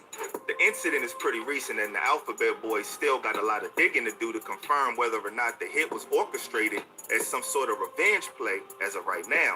The specifics of the incident are just starting to slowly trickle in. But you already know how we do. So without further ado, let's skip the play and get down to business. Let's wind it back to the beginning, y'all. Big Juck was born Anthony Mims in Tennessee on January 26, 1979. Hold up, boy. You look like a... Hold up. What type of picture is this? The Ridgecrest Housing Project. Hold up. Boy, what type of picture is this? What type of picture is this here, Juck? Big Juck. Wait, this is like an old picture of Biggie Smalls. This is like an old picture of Notorious B.I.G. Dang, Juck. So you were big back then you had all your taco meat out? Dang, brother. In Tennessee on January 26, 1979 in a notoriously crime-ridden neighborhood in Memphis. As a product of the Ridgecrest Housing Projects, Juck was no stranger to the gruesomeness that plagued the streets of Memphis, especially since his mom and dad were hustlers themselves, even getting arrested when he was just a youngin' in the 4th grade, leaving him and his younger brother Mario to fend for themselves. After growing up real close to his brother Mario as his protector and trusted ally, Juck went on to play a big role in the founding of Collective Music Group, Yo Gotti's label. Since 2012, Big Juck actively managed the business side of CMG, but thanks to the amazing relationship he had with his artists, he was featured in several music videos which boosted his fame over the years. And he mostly operated behind the scenes of CMG, and it was just a cool brother to be around. Juck was well loved by most dudes he spent time with, and it wasn't until February 2017 that he got wrapped up in a big controversy during the Young Dolph versus Yo Gotti beef. If you ain't up to speed on the alleged involvement of Big Juck and Dolph's passing, you know I'm not about leaving you in the dark. So let me break it down for you right quick. Let's rewind time back to February 2016 when Dolph called out and dissed Yo Gotti on social media after Yo Gotti allegedly took offense to the fact that Dolph would no longer be signing with his label. Even though Gotti and Dolph initially played the beef for the media, things escalated real quick when CMG's artist Black Youngster showed up at Dolph's neighborhood in Memphis with some heavy artillery and threatened to murk him if they found him. Where we at right now, cuz? If you're wondering where Big Juck played a role in this, all you gotta do is fast forward to February 2017, when Young Dolph dropped the bomb diss track Play With Your Beat, in which he took some shots at Gotti and his big bro, even calling Big Juck Yo Gotti's sister. Real shots fired, for real.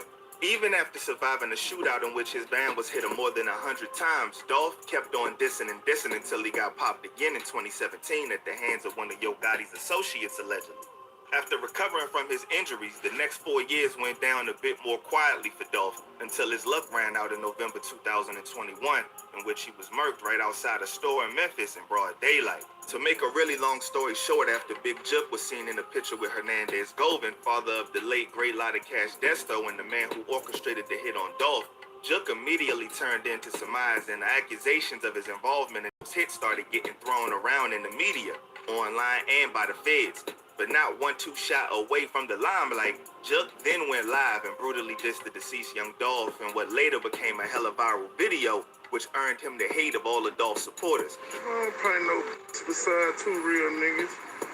Two real niggas with a in the middle, man. Y'all don't do that, man. Don't f*** niggas. So right here, y'all. Two guys.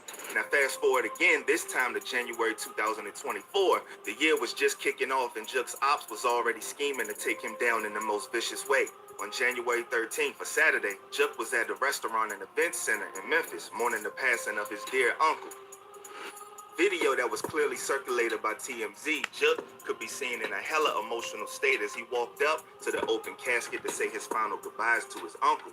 Yo Gotti could also be seen in the video, but because he had a plane to catch and the weather was getting real bad in Memphis over the weekend, he had to leave as soon as the service ended to make it out there without getting delayed.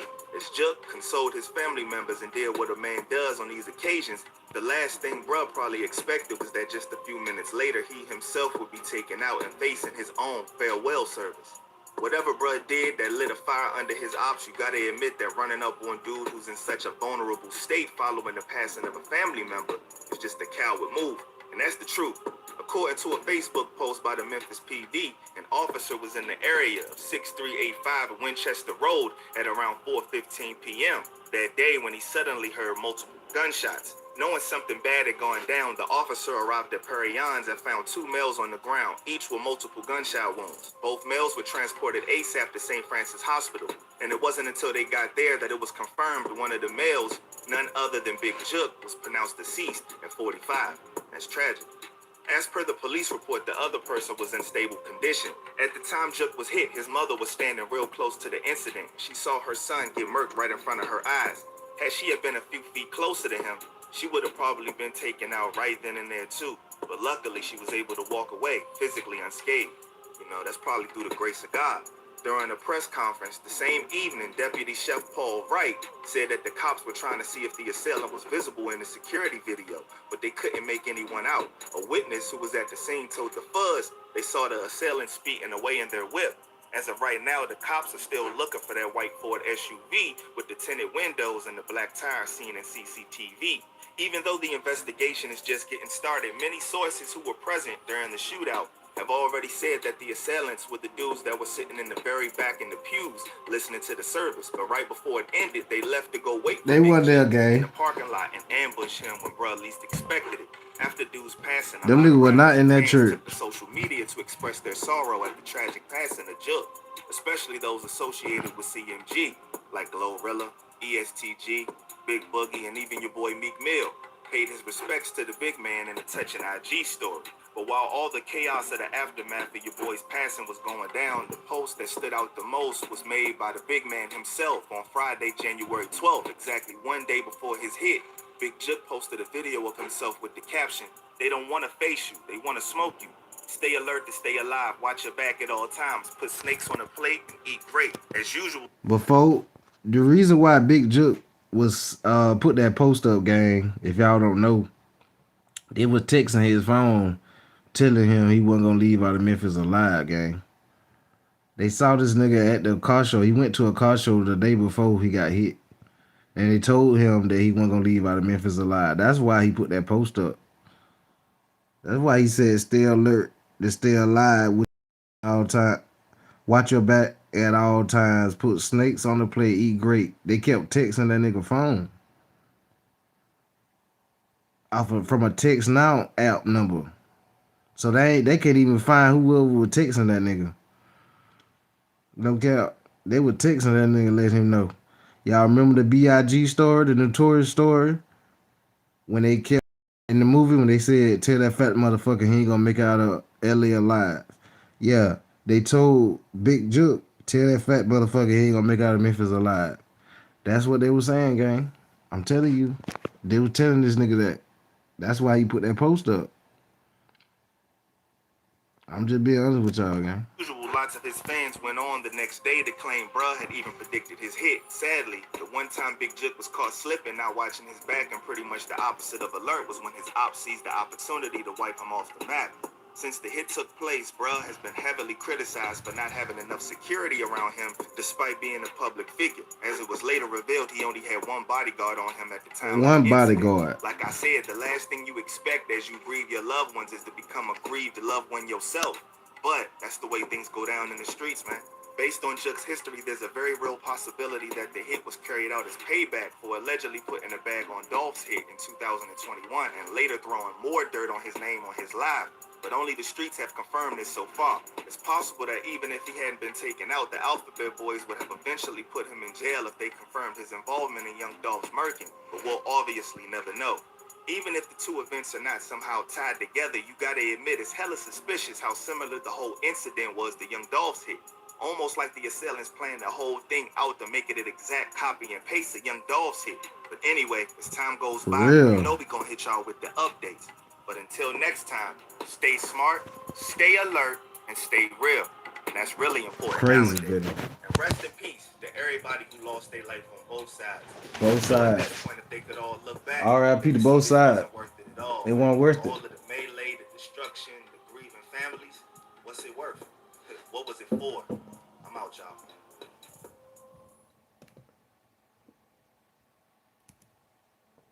Crazy work. Smart founders know something most people miss. Get your domain name, even if Yeah, you're not crazy ready work, to guy. launch It your was a business crazy with screen Wix. here. You can grab yours now and then get to CMG work. paper Here's route my water. bad. This is Back in crazy 2019, water. I had this killer business idea, but I delayed getting the That was a domain. crazy water.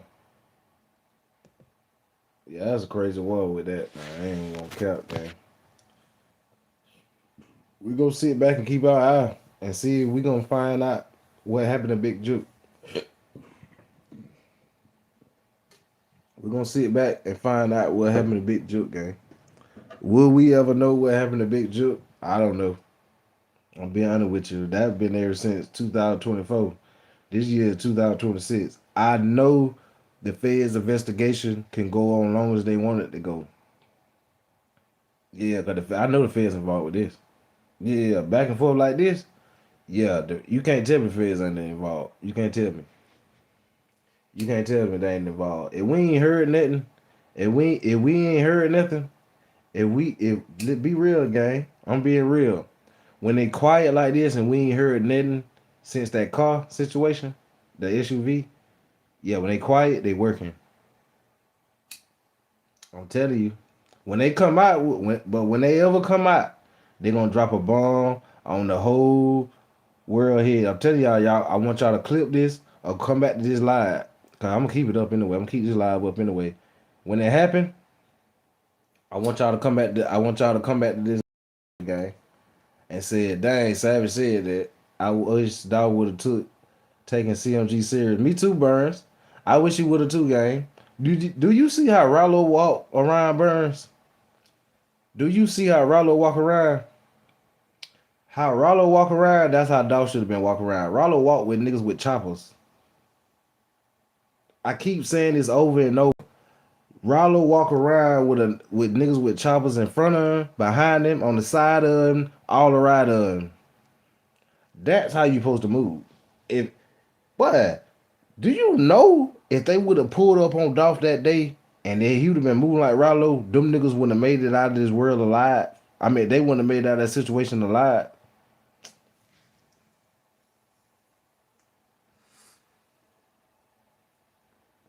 Bro, they would have made it out of that situation alive. I'm telling you that. Facts, Rollo got them boys sticks everywhere around Rollo. That's what I'm saying.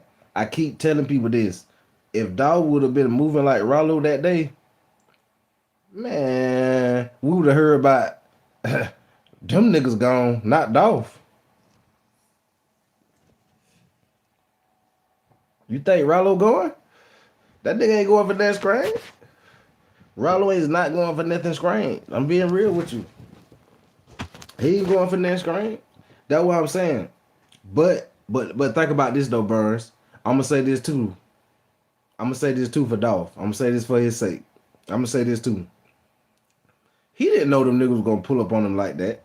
I'm not saying that's an excuse. He didn't know them niggas were pulling up on him like that. Listen, he still was prepared too, but not always prepared. Because listen, you see how his brother got out with the hand. I mean, you see how his brother pulled out the handgun real quick, and he pulled the chop out the car. His brother Demon got the chop out the car. It's something he had in his head, knowing something was going on. He knew he had money on his head. And nigga, if your brother was with you, he got a scrap, and you riding with the chopper. That tells me that he knew something was going on. Not that I'm not practicing to say that day, but he knew something. Dolph knew something. He knew something, bro. If you riding around, he even said it to my son, nigga, I've been riding around my rifle. Yeah. So he probably been scrapped ever since they've been trying to hit him. Ever since they've been trying to hit him, he probably been on game, but just that day, he wasn't on point. Just that day, he wasn't on point that fucking day, bro. And guess what? They got him while his back was turned. Think about it. His back was turned when he was ordering the cookies. Young Dog back was turned. He was on the phone. I play it over. I ain't gotta play it on here. I can play it over in my head. I've seen it multiple times. He was on the phone. And it was on the phone. He ordered what he wanted. Then he stepped to the fucking side. When he ordered what he wanted and he stepped to the fucking side, it was over with. When he stepped to that side, it was over with. A lot of people saying that Dolph could have just jumped, you know what I'm saying, jumped over the fucking counter and everything. But when you go through something like that, you think you gonna really think to jump over a counter? That nigga wasn't expecting that shit, bro. And I ain't just trying to take over Dolph, but he wasn't expecting that. But when you at war, you gotta be ready. You gotta be ready when you at war. You gotta be ready. You gotta be ready. I'm not saying that everybody move around perfect. I'm not saying that. But I'm just saying the war that Young Dolph was in, the beef that he was in, so y'all think Young Dolph was some innocent nigga? Y'all think they were just bullying Dolph, right? Y'all think that, right? No. Young Dolph had to go. You know how many niggas done got robbed and beat up and underlied behind Young Dolph, allegedly? Boy, that nigga had to go, boy. You gotta go. It's too many people gone on this side. People bodies just dropping on this side. And you the responsibility of it. But see, what they thought was, Big Juke thought was, he thought if that happened to Dolph, that paper rock was just gonna fall down. Man, them niggas having money. Them niggas having money in the right side pocket, the back pocket, the you know when you wear the shirt with the pocket on it, they got money in that pocket, that other pocket, and it's on they motherfucking head, and it's on CMG head. Yeah. All the money they got is on CMG head. Every member. I'm being real with you. You don't think them niggas ready to run into them niggas? Any paper rock? You don't think paper rock ready to run into a CMG nigga? You don't think CMG ready to run into a paper rock nigga? You don't think that? Shit. Them niggas ready. Them niggas ready to run into each other. It just ain't been the right timing for nan count. But when the right time is coming, you already know how it's coming. Come on, I'm just being real. I ain't speaking death on nobody. I'm just being real. Them niggas ready to catch each other somewhere. A member somewhere. Being honest.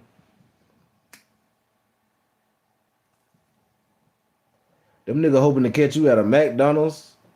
Anything. I'm talking about both sides. They hoping to catch you anywhere. Wendy's, Burger King, a church, grocery store. You pumping gas. You see what Lil Durk did. This off topic. You see what Lil Durk did. He said in the song, niggas died just for pumping gas. You see that nigga was on Quando Rondo head, boy, at the gas station. Yeah, they want that nigga so bad they had to hit that nigga at the gas station. They ain't hit him, they hit his cousin, but did you see who they were trying to hit? So I'm just trying to let you know, niggas ready and can't wait to run into you. Anywhere. Nigga, let a nigga hear about you somewhere. Shh. Nigga ready to run into you. Look how they did Fulio. Perfect example. Fulio get what he did. He put up the flyer. Nigga said, bet. I'm serious. When Fulio pull up that flyer, how I know this? Because they told us in court this. When you put the flyer up, that's how they got William know that he's gonna be in Tampa. I'm telling you, he put the flyer up. The nigga said, "We got him." Yeah. The nigga clapped their hand together and said, "We got him." I'm telling you, the niggas can't wait to run into you. All you the niggas waiting for a load or anything to hear and see a nigga and it's over. I'm telling you, gang. I'm telling you how it gonna go. I'm telling you how it gonna go for both. This for both sides. I'm not speaking for one side. This for both sides. Okay. This for both sides. Them niggas can't wait to see each other. They can't wait. Them niggas plotting right now as we speak. Them niggas scrolling, looking, everything as we speak. Boy, they can't wait to run to a CMG or paper route nigga. Ready. Them niggas ready to fire up their cigars. Them niggas ready to do like this. Them niggas ready to do just like that.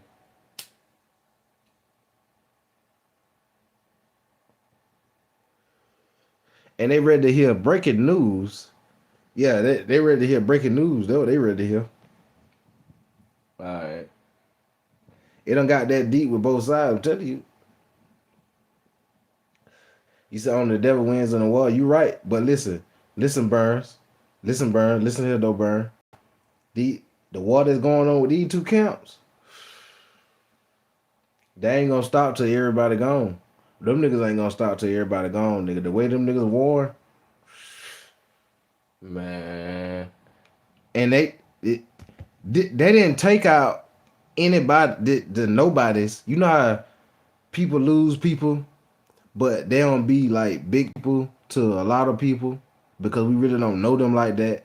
They was somebody like, so if somebody get taken out, certain people when they get taken out, they be like, "Dang, I can't believe that happened to whoop. But nigga, they lost, both sides lost two big icons on both sides. Big Juke, Young Dolph.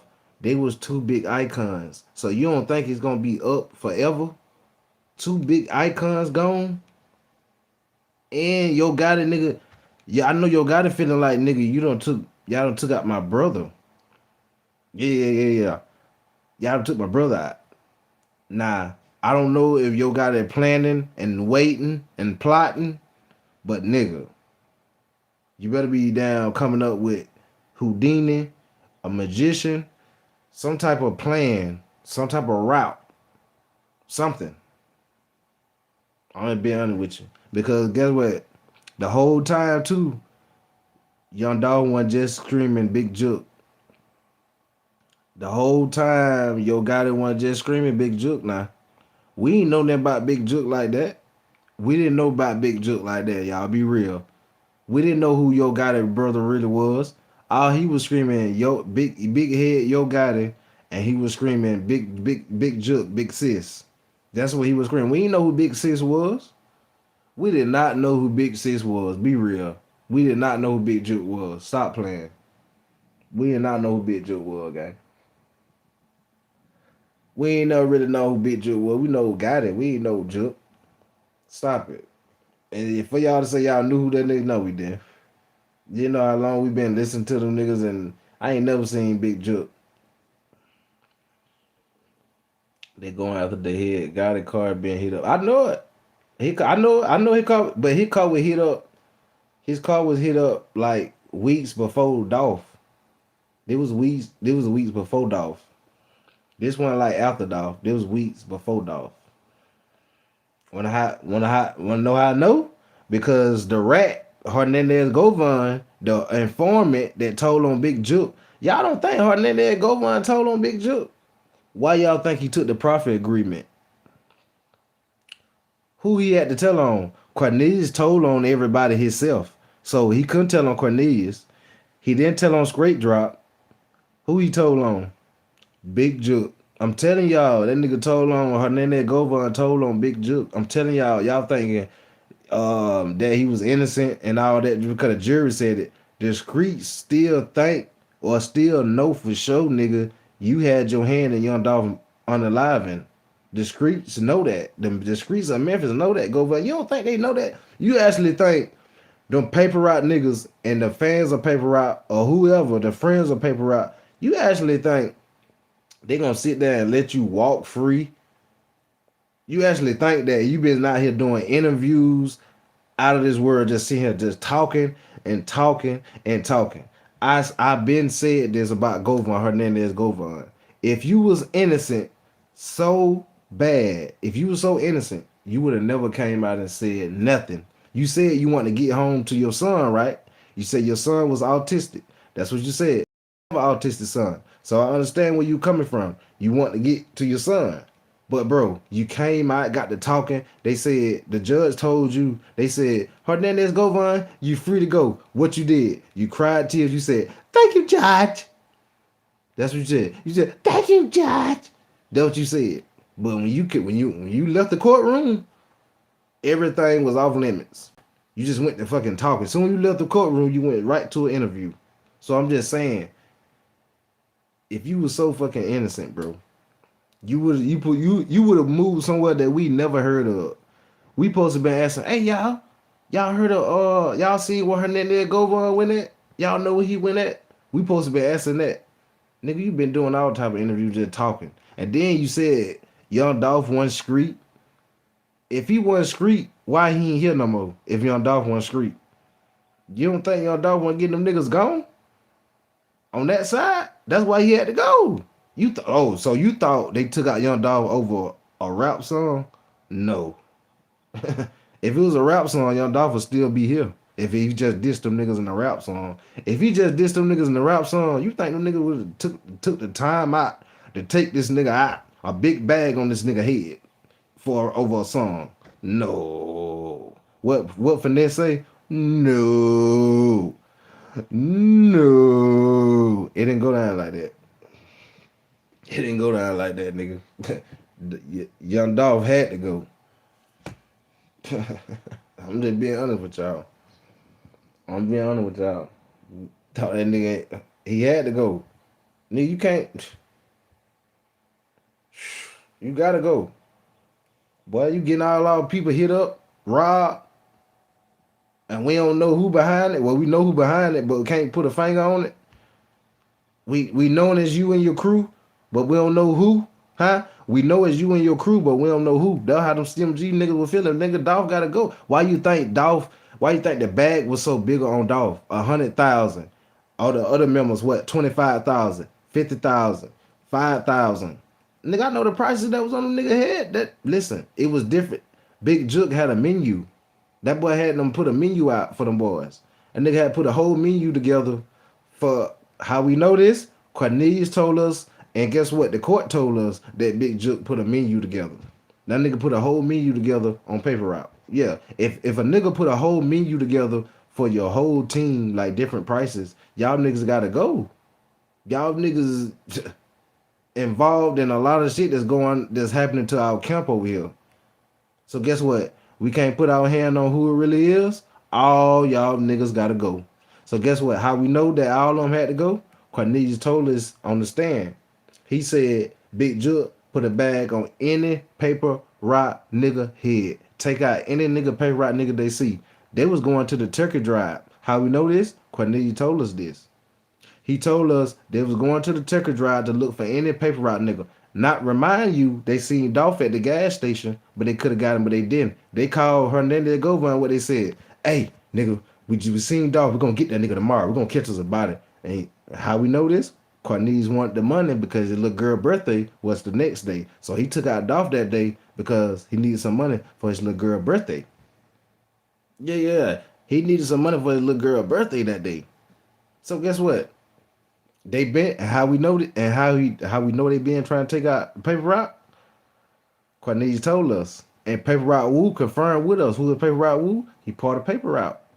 Paper route Wu and Cornelius said that Hernandez gave him the scrap to go hit at paper route Wu. So happened paper route Wu was already on game that the niggas he had a bag on his head. He came out the door with his scrap and they went to war in the streets bucking at each other.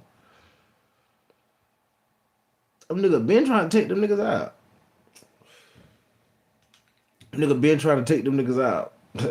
been trying to get them boys. Been trying to get them. And guess what he said?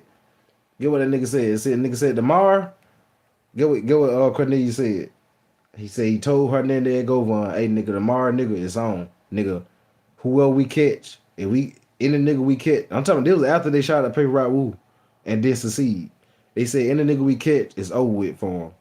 They was going to the turkey drive and they so happened to see who? Young Dolph. How we know this? He said it on the stand. And how we know everything true, Cornelius said, Paper Rock Woo said everything that Cornelius said was true. This is a Paper Rock affiliate, like a Paper Rock artist, a Paper Rock close nigga said that everything that he said, Cornelius said on the stand was true. So Hernandez Govan, I'm telling you, gang, Paper Rock Woo told you in the interview. They said, what you think Hernandez Govan should do? Paper Rock Woo, get what he said. Get what he said. That nigga need to get his tuxedo ready and his casket and his wheel ready. If a nigga told you that, ain't no way, nigga, I would have been doing interviews. I ain't saying you need to be scared of that, nigga. You came out just talking and walking and talking. You don't think them niggas plotting and trying to ready for you? Young Dolph passed away in 2021. Big Juke passed away in 2024. Do the math. Nigga, it don't matter. It don't matter how many years. It don't matter how many years. You better do the math. They gonna rock you to sleep like they did Big Juke. They waited 4 years later. 2021, y'all do the math. 2021, 2022, 2023, 2024. The boy waited 4 years to get juked. They waited 4 years. So you can keep walking around and say you untouchable, Govan. That's on you, gang. That's on you, gang. But I'm telling you, they got ties in Texas. I'm being honest with you. So you better move somewhere that nobody don't know and get from around Charleston White because it's only gonna take a matter of time for you flip on you, and it's gonna be over with for you. It's gonna be a wrap for you, gang. It ain't gonna take nothing but get a nigga a little bit of money. Charleston White, listen. I ain't saying that nigga broke. Charleston White already straight, but I'm telling you, he gonna flip on you, Govan. I can see it happening. You know how many niggas that nigga done flipped on?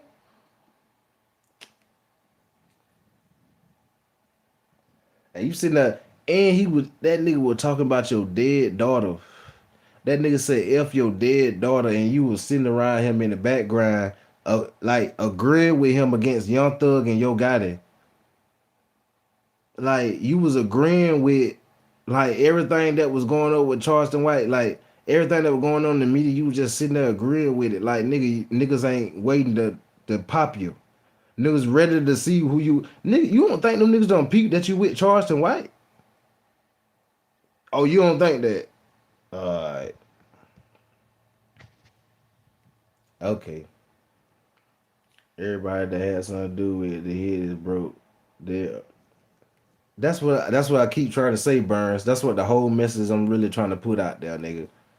Everybody else is gone, nigga.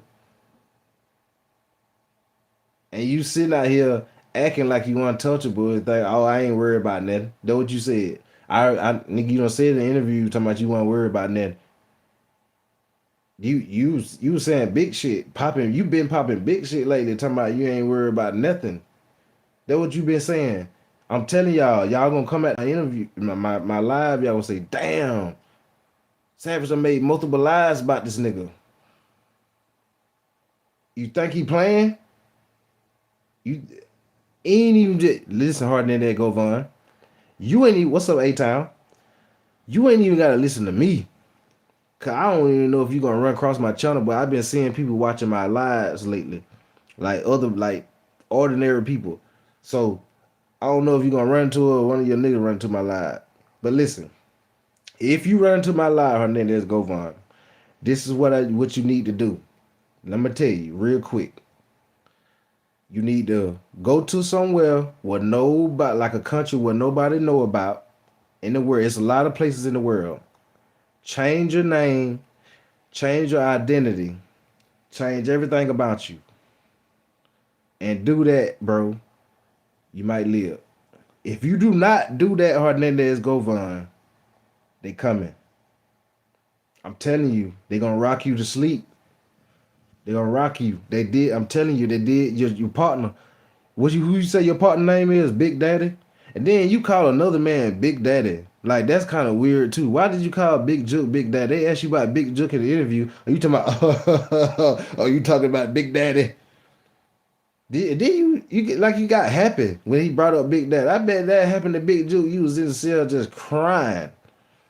Yeah. You act like nigga, you ain't got nothing to do with CMG. Nigga, you was in the cell motherfucking crying, tears, snot coming out your motherfucking nose, nigga. Then we seen the picture with y'all together. We seen the picture with y'all together, bro. So you cannot deny y'all relationship, gang. Then you had your arm on that nigga's shoulder, bro. You were resting on that nigga's shoulder, chilling. On that Govan. You was chilling like a motherfucker. Yeah, you were chilling, gang. Govan don't got enough money to run. You got it, bro. That's what I'm saying, bro. You trying to become a blogger, YouTuber or whatever. This ain't the time to come that. You could have did that before you thought about doing that to Dolph, gang. Yeah, you should have thought about that. Now you want to damn come out and oh yeah, Dolph was not street. If you've never been in a street situation, how can you be street? Just because you was a hustler and used to be clean, that make me tell you you was a fucking hater too. Because you said just because he was a hustler, he used to be clean, or make he was a gangster, nigga. He was something. That nigga was applying pressure somewhere for them niggas to put money on that nigga head. And I'm telling y'all, it wasn't over no song. You actually think that was a diss track got that nigga gone? You actually think because Dog was talking to them nigga just because that's why he was gone? You actually think that? All right. Okay. All right. Okay. Yeah, that's why he gone. You right. You right. That's why he gone. Yeah, right. Yeah, right. That nigga was applying belt. And they were putting belt on him. That nigga was applying belt to him. Why you think they been trying to hit him for so many years? Guess what? And think about this too. Y'all ain't even probably thought about Big Juke. He probably been behind this all along. Black Youngster. The other dude that hit him. Everybody was tied to CMG that hit Dolph. That was shooting at Dolph. Everybody. Big Juke them been trying to take this nigga out. Why you think? Listen, I used to listen to Black Youngster and Yo Gotti them. When Yo Gotti came out, listen to Yo Gotti. When Black Youngster came out, listen to Black Youngster. I was like, damn, what the fuck? Black Youngster started going. Black Youngster was not going at Young Dolph when he first came in the game. Black Youngster wasn't going at Dolph when he first came in. It was a season when that nigga started going at Dolph, and I'm telling you, Big Juke was behind that nigga. I'm telling you.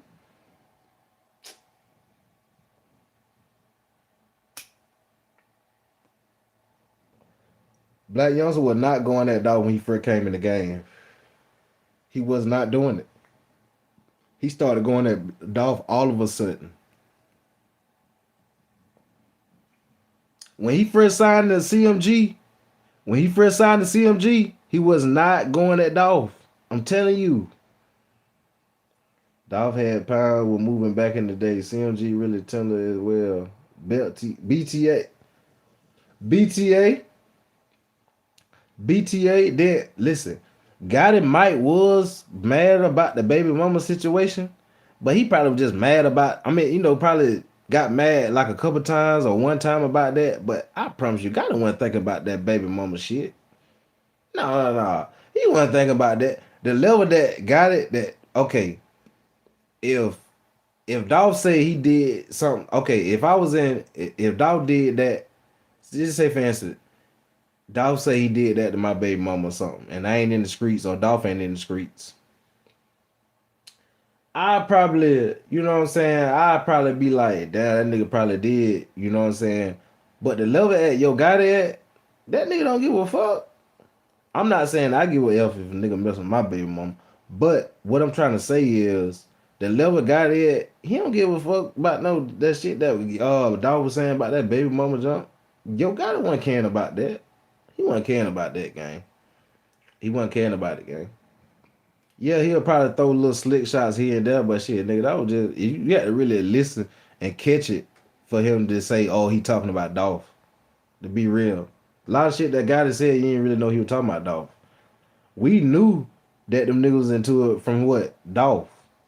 Dolph was the real really putting that shit out. What really was going on with them niggas? I'm being real, gang. Dolph was putting that shit out. And Big Juke, that's why Big Juke was so quiet behind the scene. That nigga been trying to get doggone, boy. But Dolph had been exposing them niggas. He had been saying, you know what I'm saying, saying disrespect shit to them niggas. He been saying that. Nigga had been saying. He said in an interview one time, I did a long time ago on it. They asked him, they said, why you go at Yo Gotti and his brother so bad like that? He said, because I know them. He said, because of their family. I used to be around them. Yo Gotti's Young Dog said this in an interview. He said it's their family. He said he said he know their whole family. He used to be around their ass. So I could about believe when Dog said he's the front Big Juke, nigga. That nigga said he know your whole fucking family, nigga. He know y'all niggas. I believe Dog knew he kind of. Let me see. I believe Dog kind of felt y'all niggas was pussy or something. Because the way he kept going to y'all niggas, it's kind of way he kind of felt that y'all niggas were pussy. But y'all niggas never did show that y'all were pussy. Because look how many times he got shot at. I just being honest. That many times he got shot. So evidently CMG they wasn't no pussy niggas now. I ain't gonna sit there and say CMG was some pussy niggas. They wasn't. I ain't gonna sit there and say that. Both sides wasn't though. Both sides wasn't. I ain't gonna, what's up, my boy AK? What you got going on, gang? W, my boy AK in that bit. WAK, man.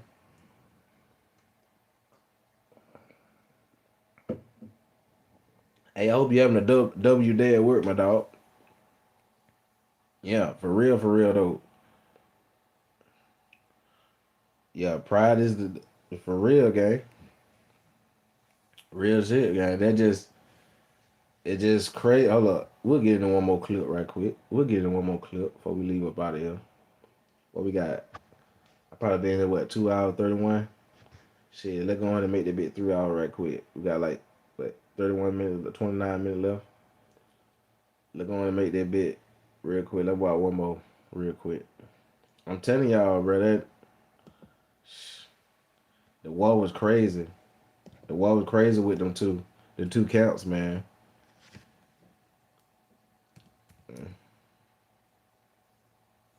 Say, I'm glad I caught you, brother. Yeah, you caught me, gang.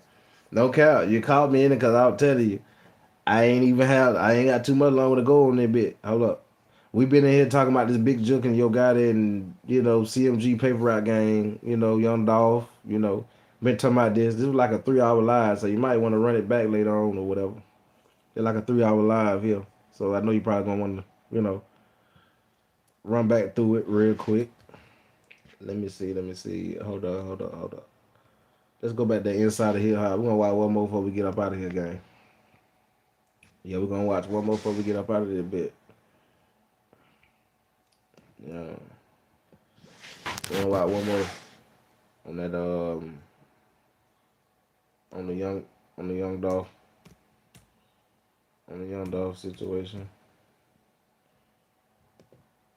Did we watch everything on it? I think we don't watch everything on the did we? Oh no, we ain't watched this one. But I don't like how that one's. Hold up. Is this one Young Dolph? Was it motive behind the hit reveal? What is the one when they first trying to figure out what happened to Dog? We'll watch this one. Bump it. Let's watch this one. Because they would have some names that was in this one. In many ways, Oh no, I don't like how this one sound. Nah, I don't like how this one sound. I like the other sound on this one. Hold up. I like the other sound. I don't like it how it sound like that. I like the real commentary that be on the other one. Is it this one pre get back and forth, paper route, Empire standing up being pre versus True Mafia? Oh yeah. This the one I want to play here. This the one I want to play right here. This the one I want to play right here, gang. Hold up. We're gonna play this one.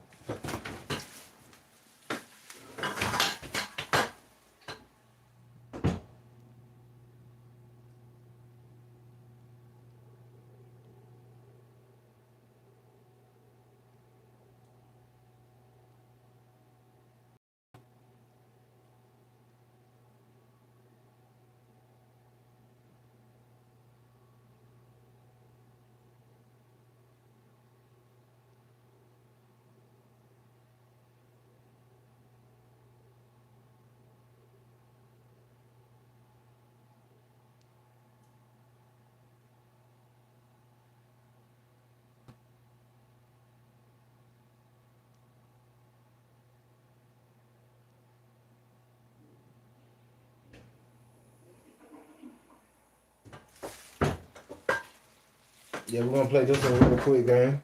Let's play this one real quick.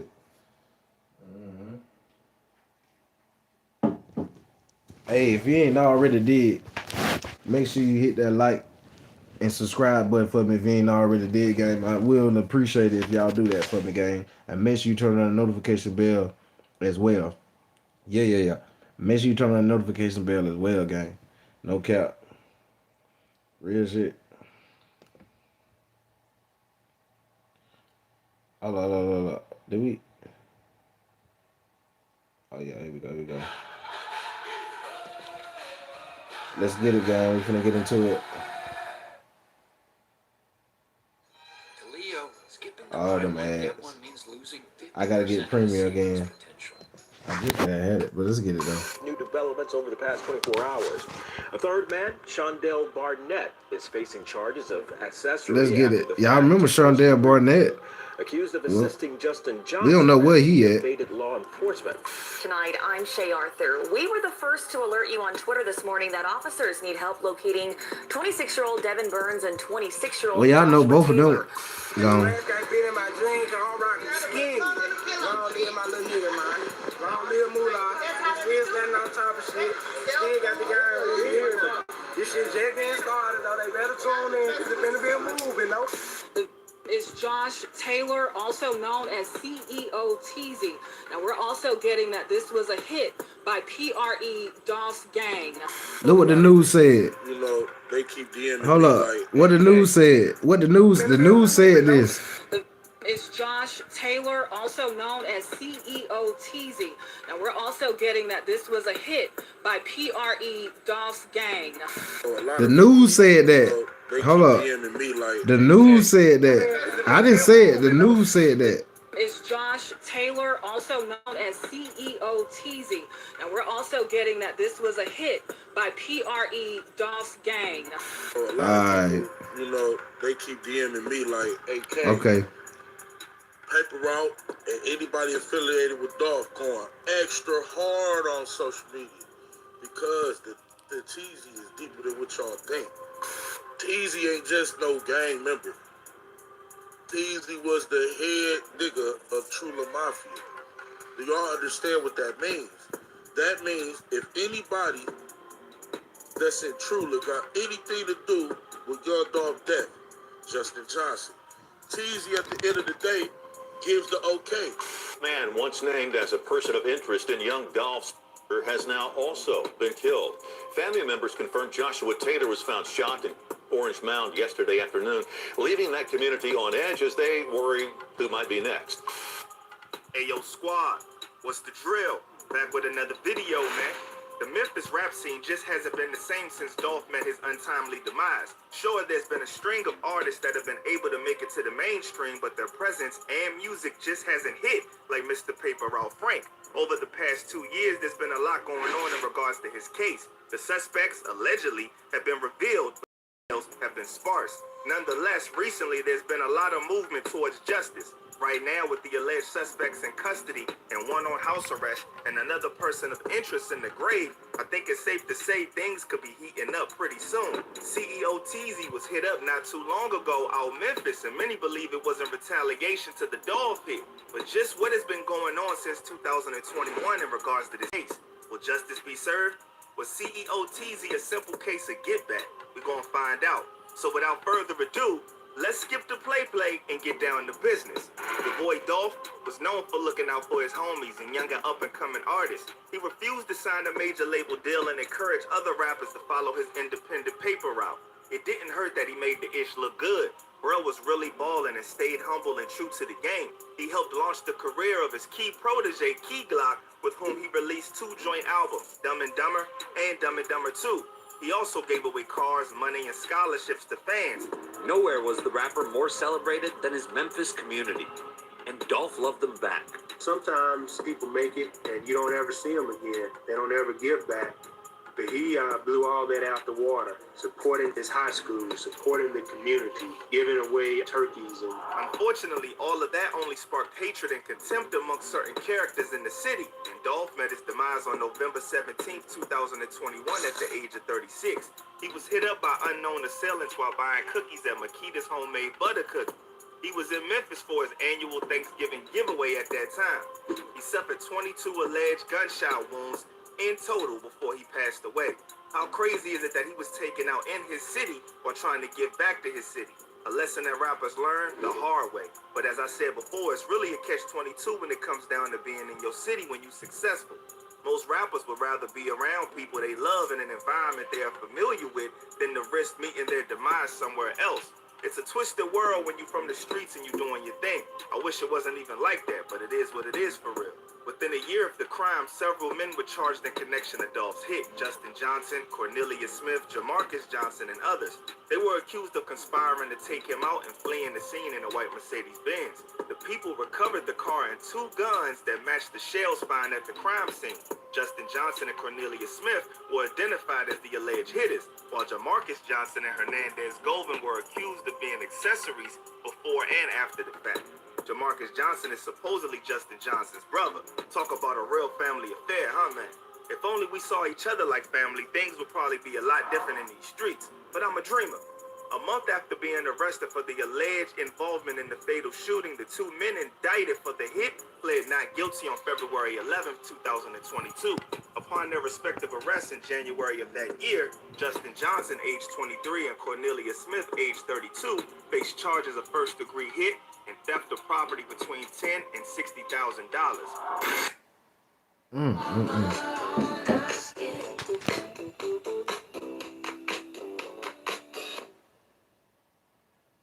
Sparkling Ice Flavor Lab, Stella speaking. How do you come up with these delicious flavor combos? Oh, your parents never gave you the talk. Entering in red jumpsuits, 23-year-old Justin Johnson and 32-year-old Cornelius Smith faced a judge. Smith was also charged with attempted first-degree hit, unlawfully carrying or possessing a weapon, and employment of a firearm with intent to commit a felony. Warrants for Johnson and Smith's arrest were launched in early January 2022, with both being brought to justice within a week. A third suspect, 27-year-old Shundell Barnett, was arrested later that month and was charged as an accessory to Dolph's hit. It was alleged that Barnett had convened with Johnson shortly after Dolph was hit. According to a U.S. Marshal, the pair were seen traveling together in Terre Haute, Indiana, where Johnson was arrested. Memphis authorities say Justin Johnson was arrested Tuesday afternoon in Indiana. Jamarcus Johnson turned himself in November 2022. He was initially charged with conspiracy to commit first-degree hit. Prior to that, Hernandez Govan was charged in regards to the incident. He was indicted by a grand jury on 3 charges on November 10, 2022, just days before Johnson. 43-year-old Hernandez was the only suspect charged with conspiracy to commit first degree, meaning investigators could have evidence that Govan planned to hit Dolph. According to his case information, that charge is from June 2021, which could indicate that he planned to hit Dolph months before it happened. Within the first year of the case, things were messy and confusing as suspects and people of interest were getting named left and right without proper follow-ups by the media. Makes one think if it was intentional. But anyways, Two people of interest that were announced to the public were Devin Barnes and Joshua Taylor, aka CEO Teasy. Tonight, I'm Shay Arthur. We were the first to alert you on Twitter this morning that officers need help locating 26-year-old Devin Burns and 26-year-old Joshua Taylor. The latter would make the news recently for something unfortunate. We'll get to that in a bit.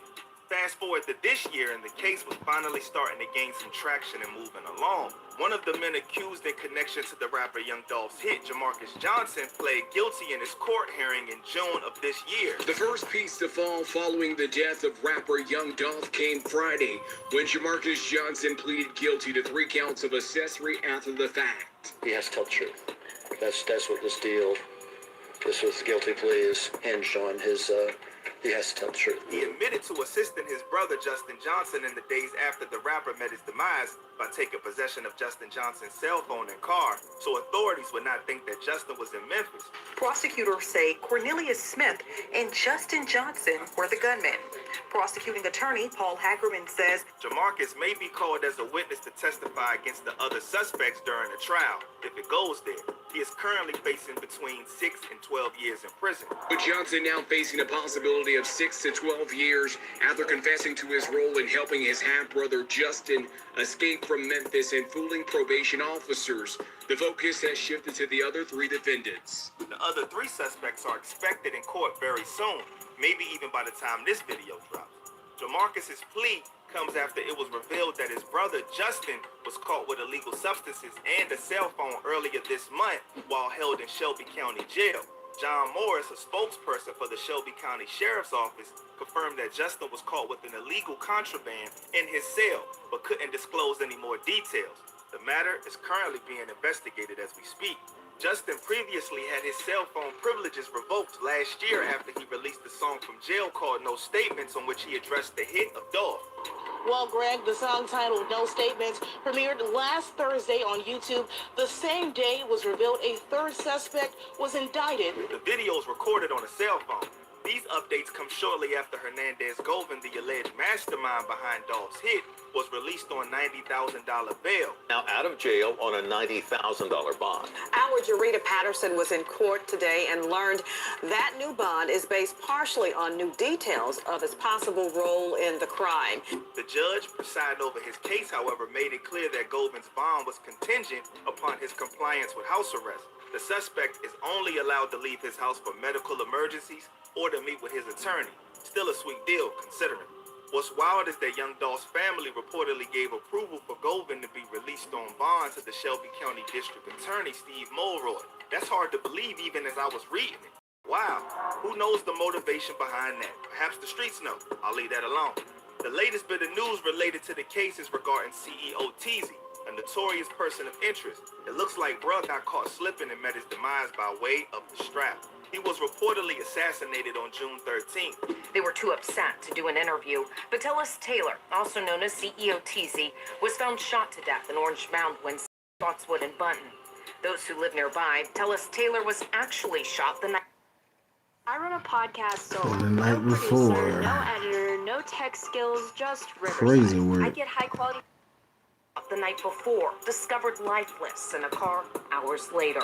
Local police received a man down call shortly before 1 p.m. local time from Spotswood Avenue near Bunton Street on Wednesday.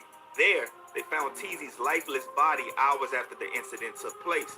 According to a tweet from ABC 24 Memphis reporter Ian Ripple, multiple sources have confirmed that the victim's identity was in fact that of CEO Teasy. Shooting happened that night. MPD was searching for a victim but never found one in the area. His body was discovered shortly after noon today. When it comes to CEO Teasy's demise, the streets have been talking big time. Many believe this was in retaliation for the Dolph hit, seeing that Teasy was the alleged head of Trula Mafia. As a big dog in charge, ideally nothing can go down without his okay. Teasy ain't just no gang member. Teasy was the head nigga of Trula Mafia.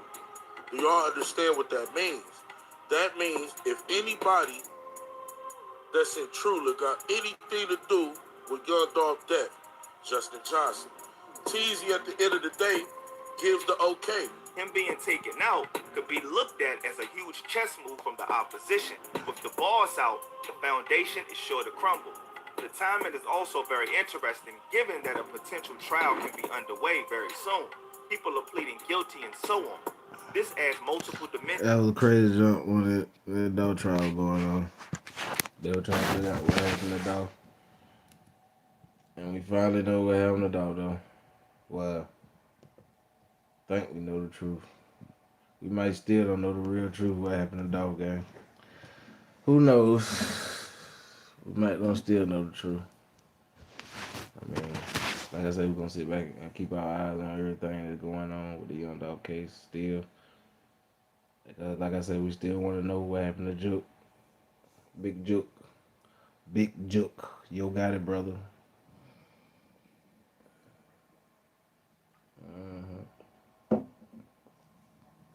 We still want to know that game, but we're gonna keep our eyes on everything with the paper route war, CMG war. We'll keep our eyes on the game. I'm finna get ready to get up out of here. I appreciate y'all for everybody that coming through, that came through. Appreciate everybody that came through, showed love on the channel, gave their opinions on what they think on this and that. Appreciate all y'all, gang. Without y'all, I couldn't be here. Shoot, I just appreciate y'all, gang. No cap. We're gonna keep doing more screens. We're gonna keep going up. We're gonna keep covering different stuff. That's what we're gonna keep doing. Like I said, on the screens, we're gonna keep going up, doing different, stuff on the screen. So y'all make sure y'all keep that notification bell on, gang. Keep y'all notification bell on. Make sure you like and subscribe to the channel, gang. Make sure you do that. Yeah, make sure you do that. Make sure you like and subscribe to the channel. Make sure y'all your notification bell on, man. No cap. W to all y'all, man. If you want to donate to the channel, hit the bio. Hit the bio. Donate to the channel if you want to donate. If you don't, it is what it is. I appreciate all everybody that came through on the channel, though, gang. Appreciate all y'all, gang. Salute to everybody, gang. Salute to everybody that's in the building, gang. Salute to everybody that came through. Salute y'all. I'll see y'all on the next screen. Peace. It's Savage.